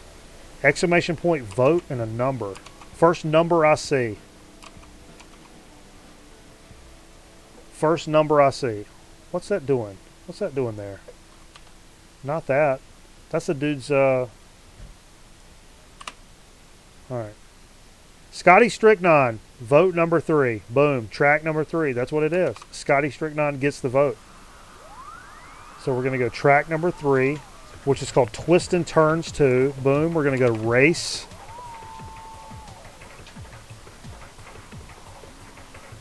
Ooh, look at this track. Exclamation point play, folks. Exclamation point play. Exclamation point play in the chat. Be entered to win this marbles race. Ooh, get stretched out. I don't want no torn hammies. Not on my watch.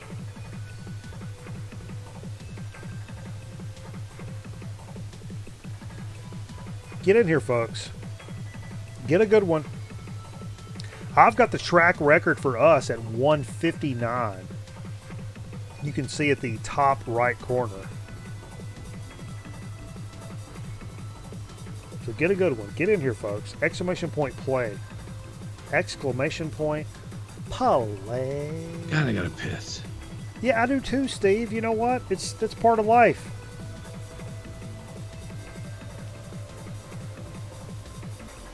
A couple more seconds, and I'm going to go ahead and close this down, folks, because we got to take a break. All right, that's all you get. Boom, here we're starting. We're starting. We're starting. We're starting.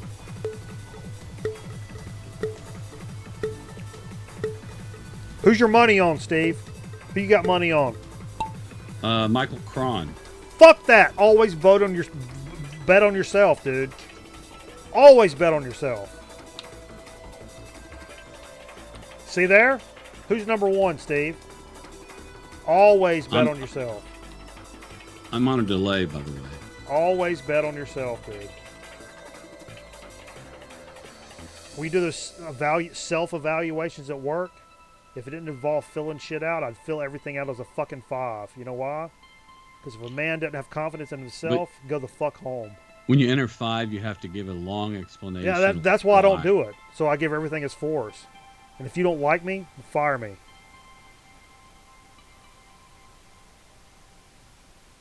See this? See what happens when you have this kind of confidence, Steve? You're number one. You take it right down the fucking pipe,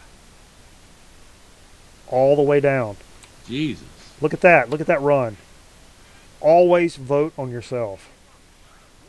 Bet, not vote. Sorry. Oh, this is a song 16 Lines by the 5Ls. Huh. Who's back there? Pretty much nobody. Whoa, whoa, what's going on? Just kidding. Huh? Round the horn. Oh, nice. Scotty bolted out of there. He ain't Bolton like this. He ain't Michael Bolton like me. Michael Bolton. Oh, come on. Get some momentum. Take this. Come on! Damn it. Somebody. Oh, Scotty. Nice, nice. Get a run. Come on, Mikey. Get a run. Nice. Hit them corners. Hit them corners, Mikey. Scotty went through. But Come I'm on. watching on delay, so. Oh, it's close. Woo. Can't win them all, baby. But Come on, Scotty. Scotty Strickland. Come on, Scotty. Woo!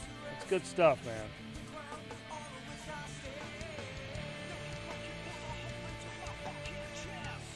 I'm not dead.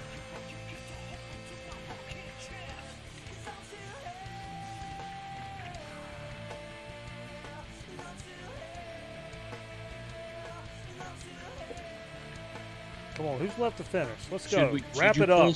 Should you pull something from Steve's sack for Scotty? Should I pull something from your sack? Yeah. I'll leave it to you. All right, hold up. Scotty, you won something from Steve's sack. As well as a download. Give me a second. And a download code.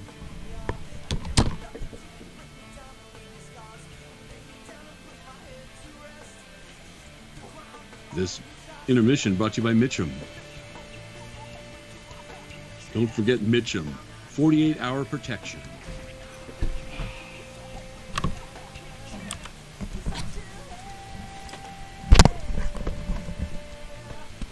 Okay. Aaron's bringing up the rear. That's what I heard. Oh, this is right off the top. You know what, Scotty? You're getting it. I don't give a shit. Reaching in Steve's. Do you have my graphic? I don't know. You get you a t-shirt, Scotty. This is the front of the t-shirt.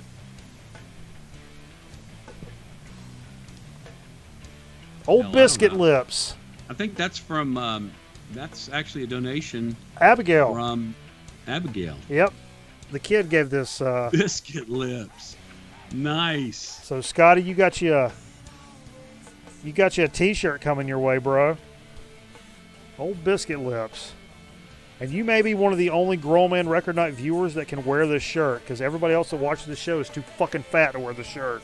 And Karma was in the right place. It really was, because this is I think this is a large. It's a medium. Scotty, send me your address. Through It's a medium, Messenger. but you can wear that. You can wear that. It's a medium, but you can wear that. Or your girl can wear it. For sure. But everybody else that's watching this show is too fucking fat. Nobody's going to be able to get that. So, that's all you, baby. Hell yeah. Straight All right. from Steve Sack. All right. Let's take us a... But just to be... I mean, let's see full results. I need to send you that graphic. I probably got it, but just to, I mean, 2 seconds behind was record nights. I mean, I'm still up there. I still have this track record also, by the way. Look at the top corner, 159. So let's not get carried away. Let's not start sucking each other's dicks quite yet, because I'm just saying. All right. What? Let's take us a quick break, and we'll come back with a So to Speak. How are we going to do So to Speak and Chip Chat, Steve? I didn't ask. You do one, I'll do one. Both? And then, sure. So double. Your call. Double, so to speak, double Chip Chat. I'll try to compliment yours. How about that? Okay. Good luck. Believe me, I probably can. Okay. All right. We got some stuff. So you guys stay tuned. So stay tuned for So to Speak and Chip Chat here on the Grown Man Record Night. You guys stay tuned. Don't go to bed. Don't go to bed yet. Don't go to bed yet. Don't go to bed. Don't go to bed.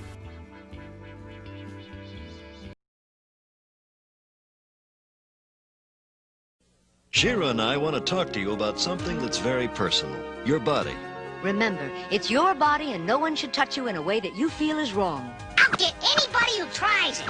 It's not that easy, Orko. It's hard for a young person to admit that he or she has been touched in a bad way. If you've been touched that way, don't be ashamed. Tell someone you trust, like your parents, your doctor, your teacher, or counselor, or your minister or rabbi. Right, Orko? Right on. Kmart is your savings store, where your dollar buys you more. When you get the chance, leave the right impression. Trax, the impression of quality and comfort. Trax cross-country joggers, blue nylon and suede with white accents and durable rubber sole. Men's sizes or boys sizes 3 to 6, just $9.50 a pair through Saturday. Trax, we're building a great name. Kmart is the saving place.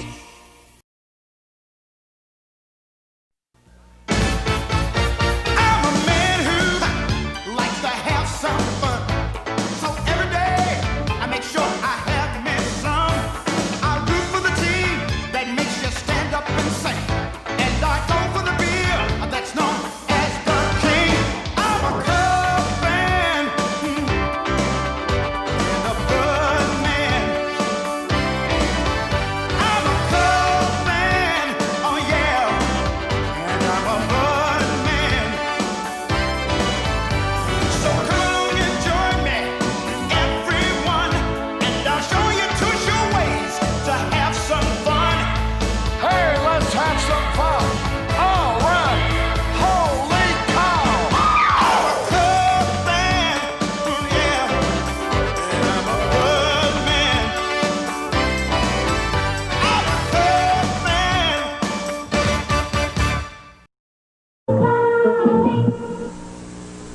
With Wrestling Superstars, it's like having a real match right in your own home. Yes, there's Jimmy Superfly Snuka, the Iron Sheik,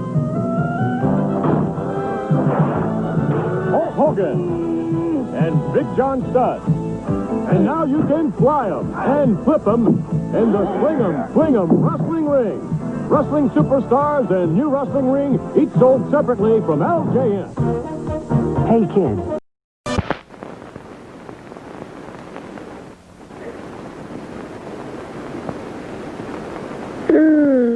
Nesta.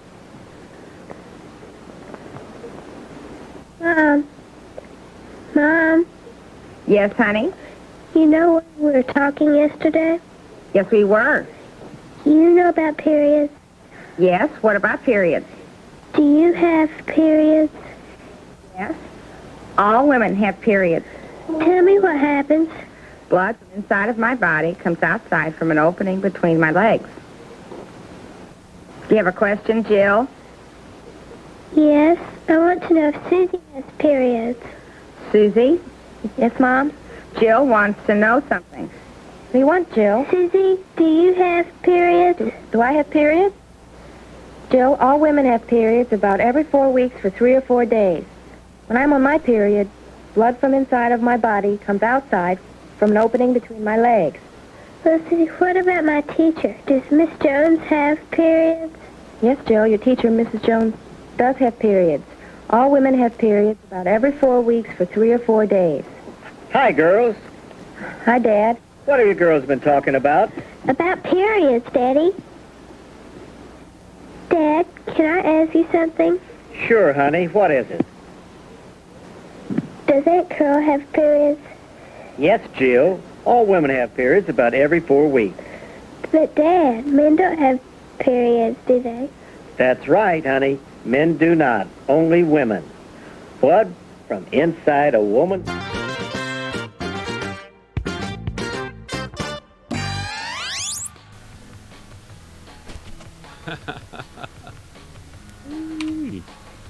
Oh, wait.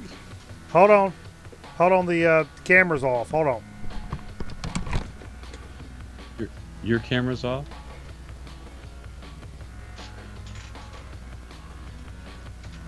That was a mess. My camera and your camera are all over the place. These fucking cats, man. As soon as I get up, they're trying to sabotage my ass. I'm telling you. Every time, man. Boom. Let's get into a little soda speak, Steve. Put up a fence. Yeah, just so you guys know, a lot of times when I launch that the period video, that's a longer form video, and gives me enough time to go in there and split the old head apart and make an actual accurate piss, rather than doing the old split stream where, a nice even older gentleman. Well, all right then. Okay. Piss. Yeah. What you got, Steve?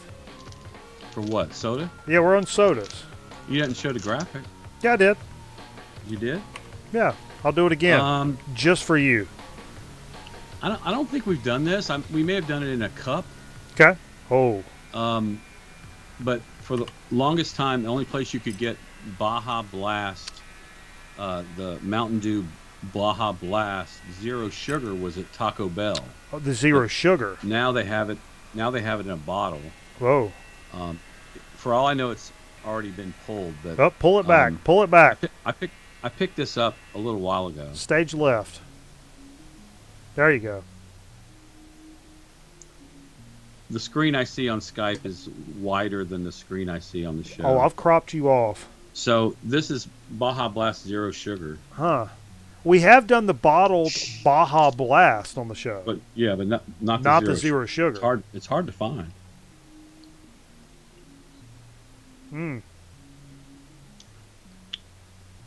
That's as good as it tastes in the fountain, I think. Really? Okay. Are you a fan of the Baja Blast in general? I like it. I mean, I prefer Diet Mountain Dew over anything, really. You got a Taco Bell, you get the Baja Blast? I will get the Baja Blast. Now, the fiance likes the Baja Blast Freeze, the slushy ones. But to me, they're too expensive.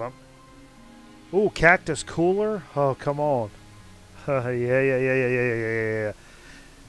Now, I picked up a little something unique. I've had my eyeball on this for a little while and knew where it was.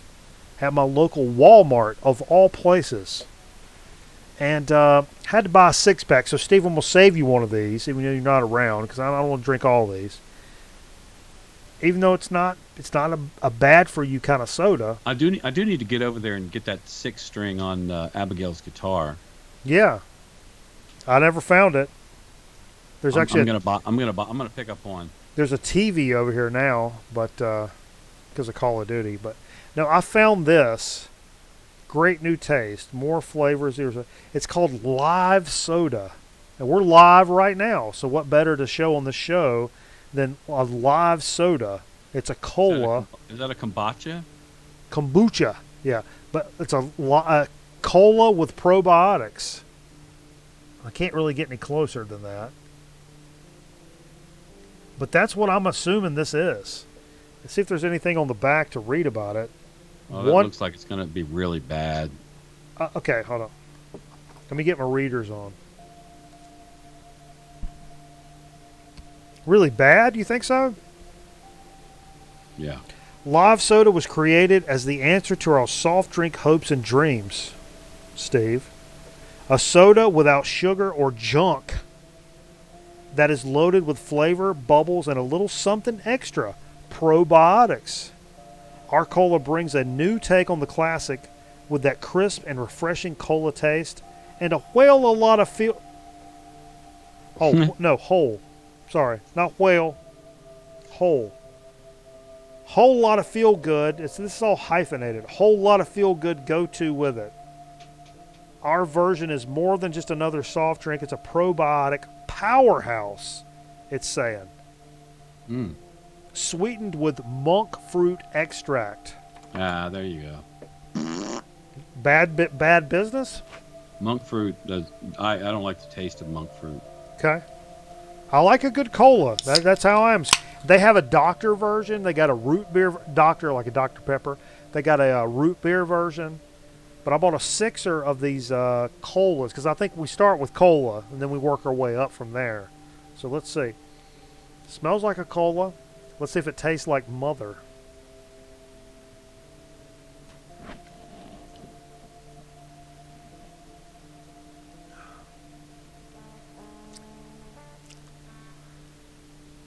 Yeah?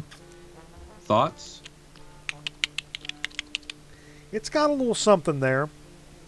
Ah. What about the back end? The back end's probably not as bad as the front end. Well, maybe it is. That's what she said. Yeah. Elizabeth, you want to try this probiotic soda?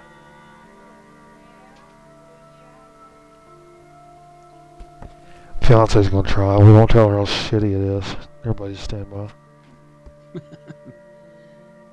Sell her on it. You've got to try this. It's a nice crisp cola.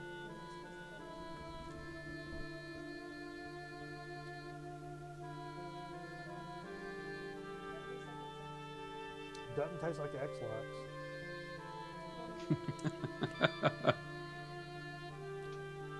You like it? What does it taste like? What's it taste like?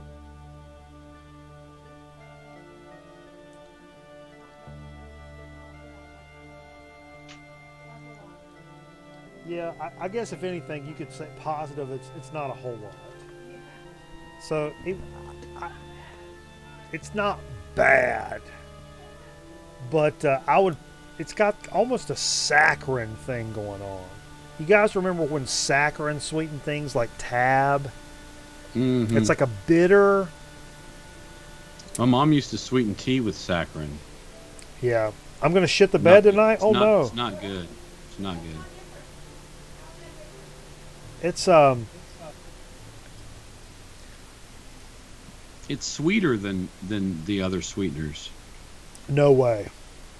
No? No, it's not sweeter.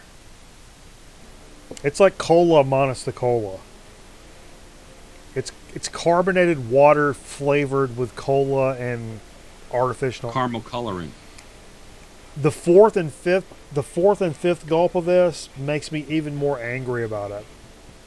You got a whole 6-pack. Yeah, no, that's how I had to do it. You know what I mean? Better than NutraSweet? No. Maybe better for you, but no. I would pour Diet Coke right into my dick hole before. Saccharin got a bad rap, or it got a rap when like rats a cancer were getting thing, right? Huge tumors. But they were like loading rats with the saccharin. Not RC Wizard, man. RC is the shit, man. This is the South here, baby. RC's. I don't like RC. What? What? Steve. It seems like it's too syrupy. It's too syrupy. RC and a moon pie? Come on now. I like an RC. This is not even in the same league. It's not even the same fucking sport as RC. No. What about the cola from Food Lion? Even that. No. Right. This is better for you, I'm sure. No. So they shouldn't call it a cola then. It's got hints of a cola, but it's not. No. I'm sorry. Right. It's not that. Well, fuck that. Fuck Live. You gonna call them? They got a number? I mean, they're trying to do their best, and I don't like to shit on nobody that's... Well, their best is not good, though. It's expensive, too. That's the other problem, but... I mean, they're trying.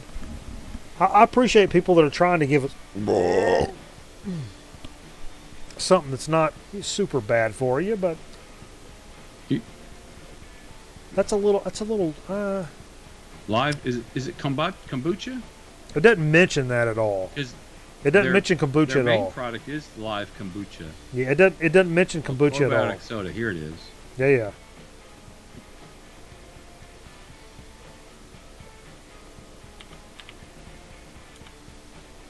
I mean, not every so to speak is something that we're gonna just write your fucking aunt about and say, hey, you remember that time when I was in middle school and you gave me that hand job?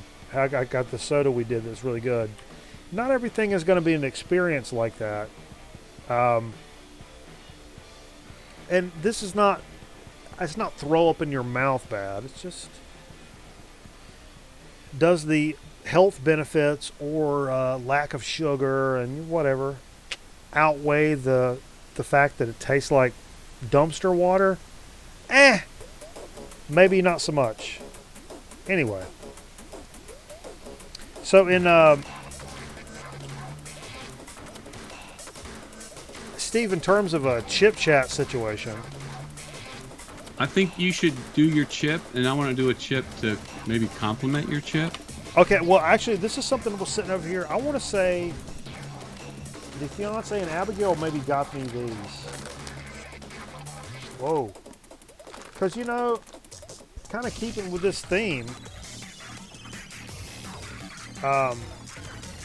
yeah, at this point, drink a Diet Coke. And that's exactly right, Aaron. I didn't want to say that, Aaron, but you're exactly right. Because a Diet Coke is a great beverage.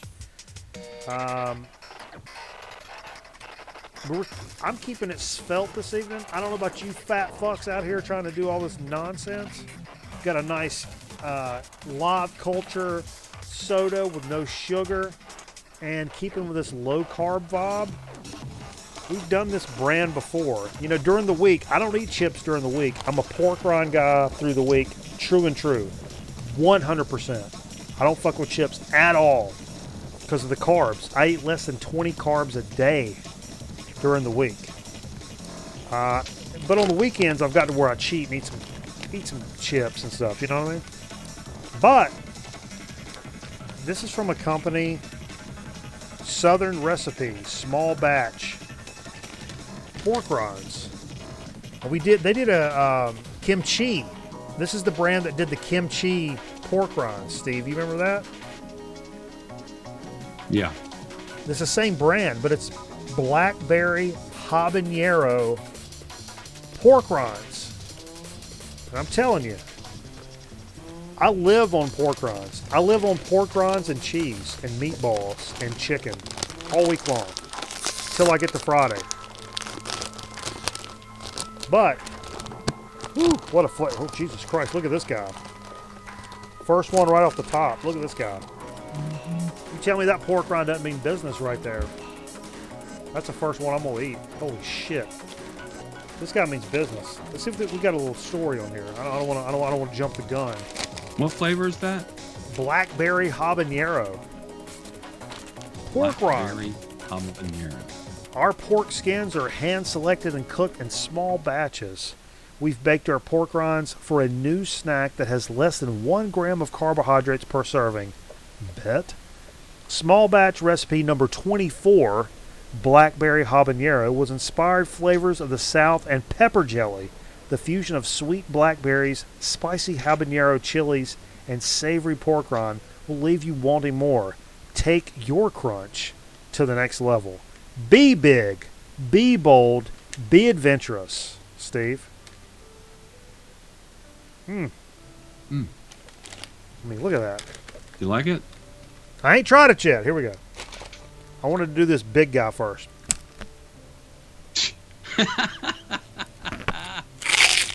Jesus, that's huge. A little spice right off the top. Don't have to wait on the Taste spice. You taste the blackberry? I do.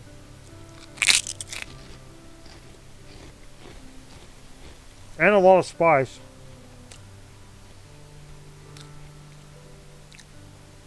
Pretty salty. Pretty spicy. A little bit sweet. It's good. It's probably not as good as I'd expected, but that doesn't make it bad. Okay. I was just maybe expecting a bit more. You guys like the crunch? You want to do some ASMR?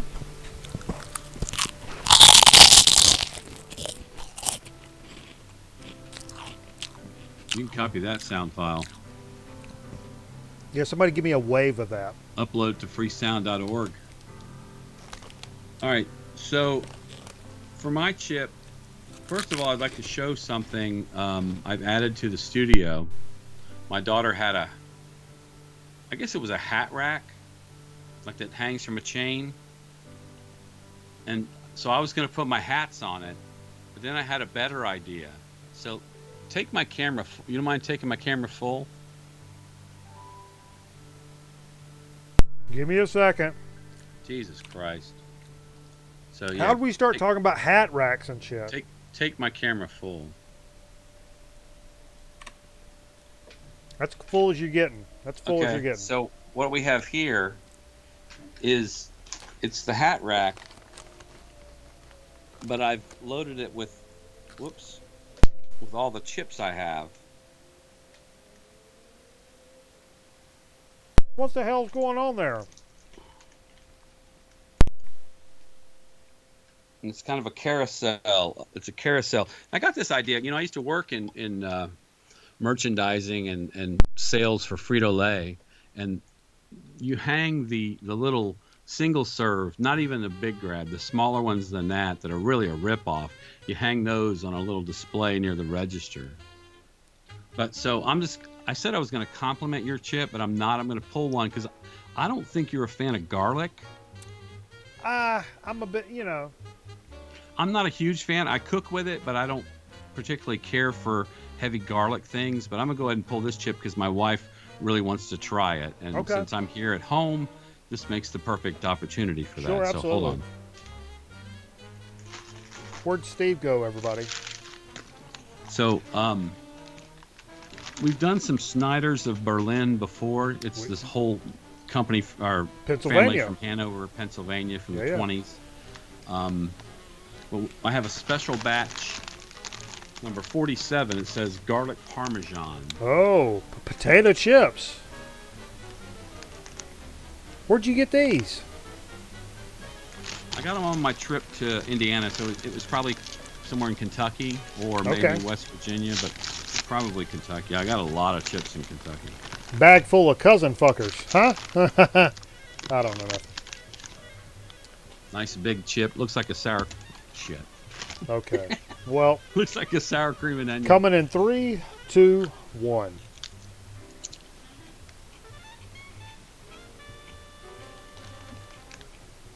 It's very good. It's not heavy garlic. That's good. Light and crispy like a Lay's? Yeah.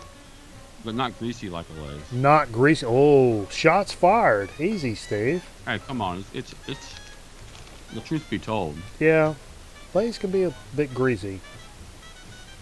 That's a good looking chip. I'm licking my lips. It's really good. Really good.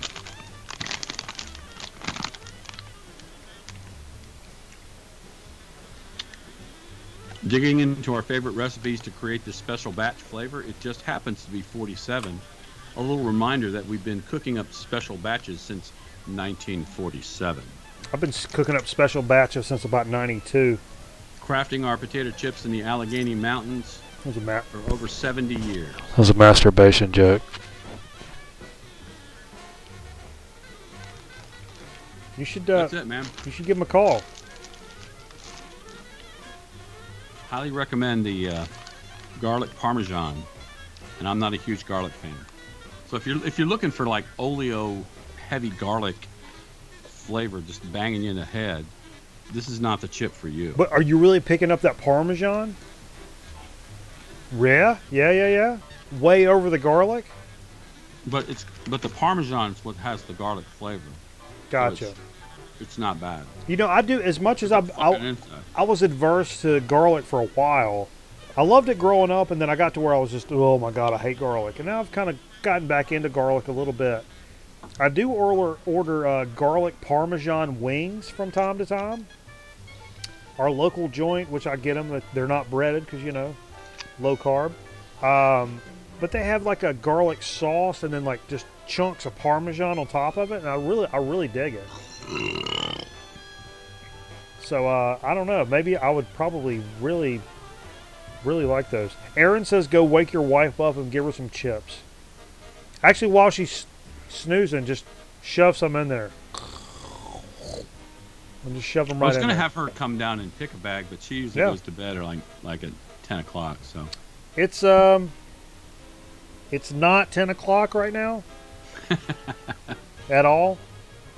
But after the show, I got to get my rundown together for the set list tomorrow. So I've got some work to do. Yeah. So if you guys, we'll listen to a couple of record albums over. I know I'm going to play that Fletch soundtrack because if you guys want to fuck around with a Fletch soundtrack, I'm telling you right now, go over here and drop us a follow on Twitch. Listen, I'm going to play that. If nothing I will else, say you're in particular, you're really going to like that John Carpenter album. I bet. At least what you hear, because it's really like electronic gaming, dark gaming music. Oh, look. Wizard of Video Games just sent us this. Let me just... window capture. Boom. This is how quick I can do shit here, folks. New Tim's Special Batch number 9 Parmesan Garlic. Look at this. Those look good, man. Is that from where you're from, dude? Like a local chip? Oh, we hadn't had Tim's. We hadn't had Tim's at all. So if you want to send us some Tim's, I ain't trying to, we can send you some, we'll trade you some records or some old VHS or audio tapes out of Steve's sack. My sack it doesn't let up, man. All right, Northwest favorite. Okay, Northwest. Sweet. Very cool. Yeah, we don't know Tim's at all. I'd love to try some of those. So, yo, come over to Twitch. They taste like donuts? No, not Tim Hortons. Not Timmy Hortons. All right, we're going to go over to Twitch. I'm playing the Fletch soundtrack. You guys can go ahead and start pulling your shirt off now, and I'll meet you over there. Vance, appreciate you. All you guys joining us. Aaron Griffith, come on over to Twitch. The night's young. Second wind. Let's go. Get a grip. Come on over. Come on in with the team for the big win, folks. Thanks, Steve, for joining us on the Skypernator 2000. This show has been brought to you by the Skypernator 2000. Big piece of equipment we got out on the patio. Runs real hot. We got to keep it outside. But I think this is our best attempt at this. Don't you think?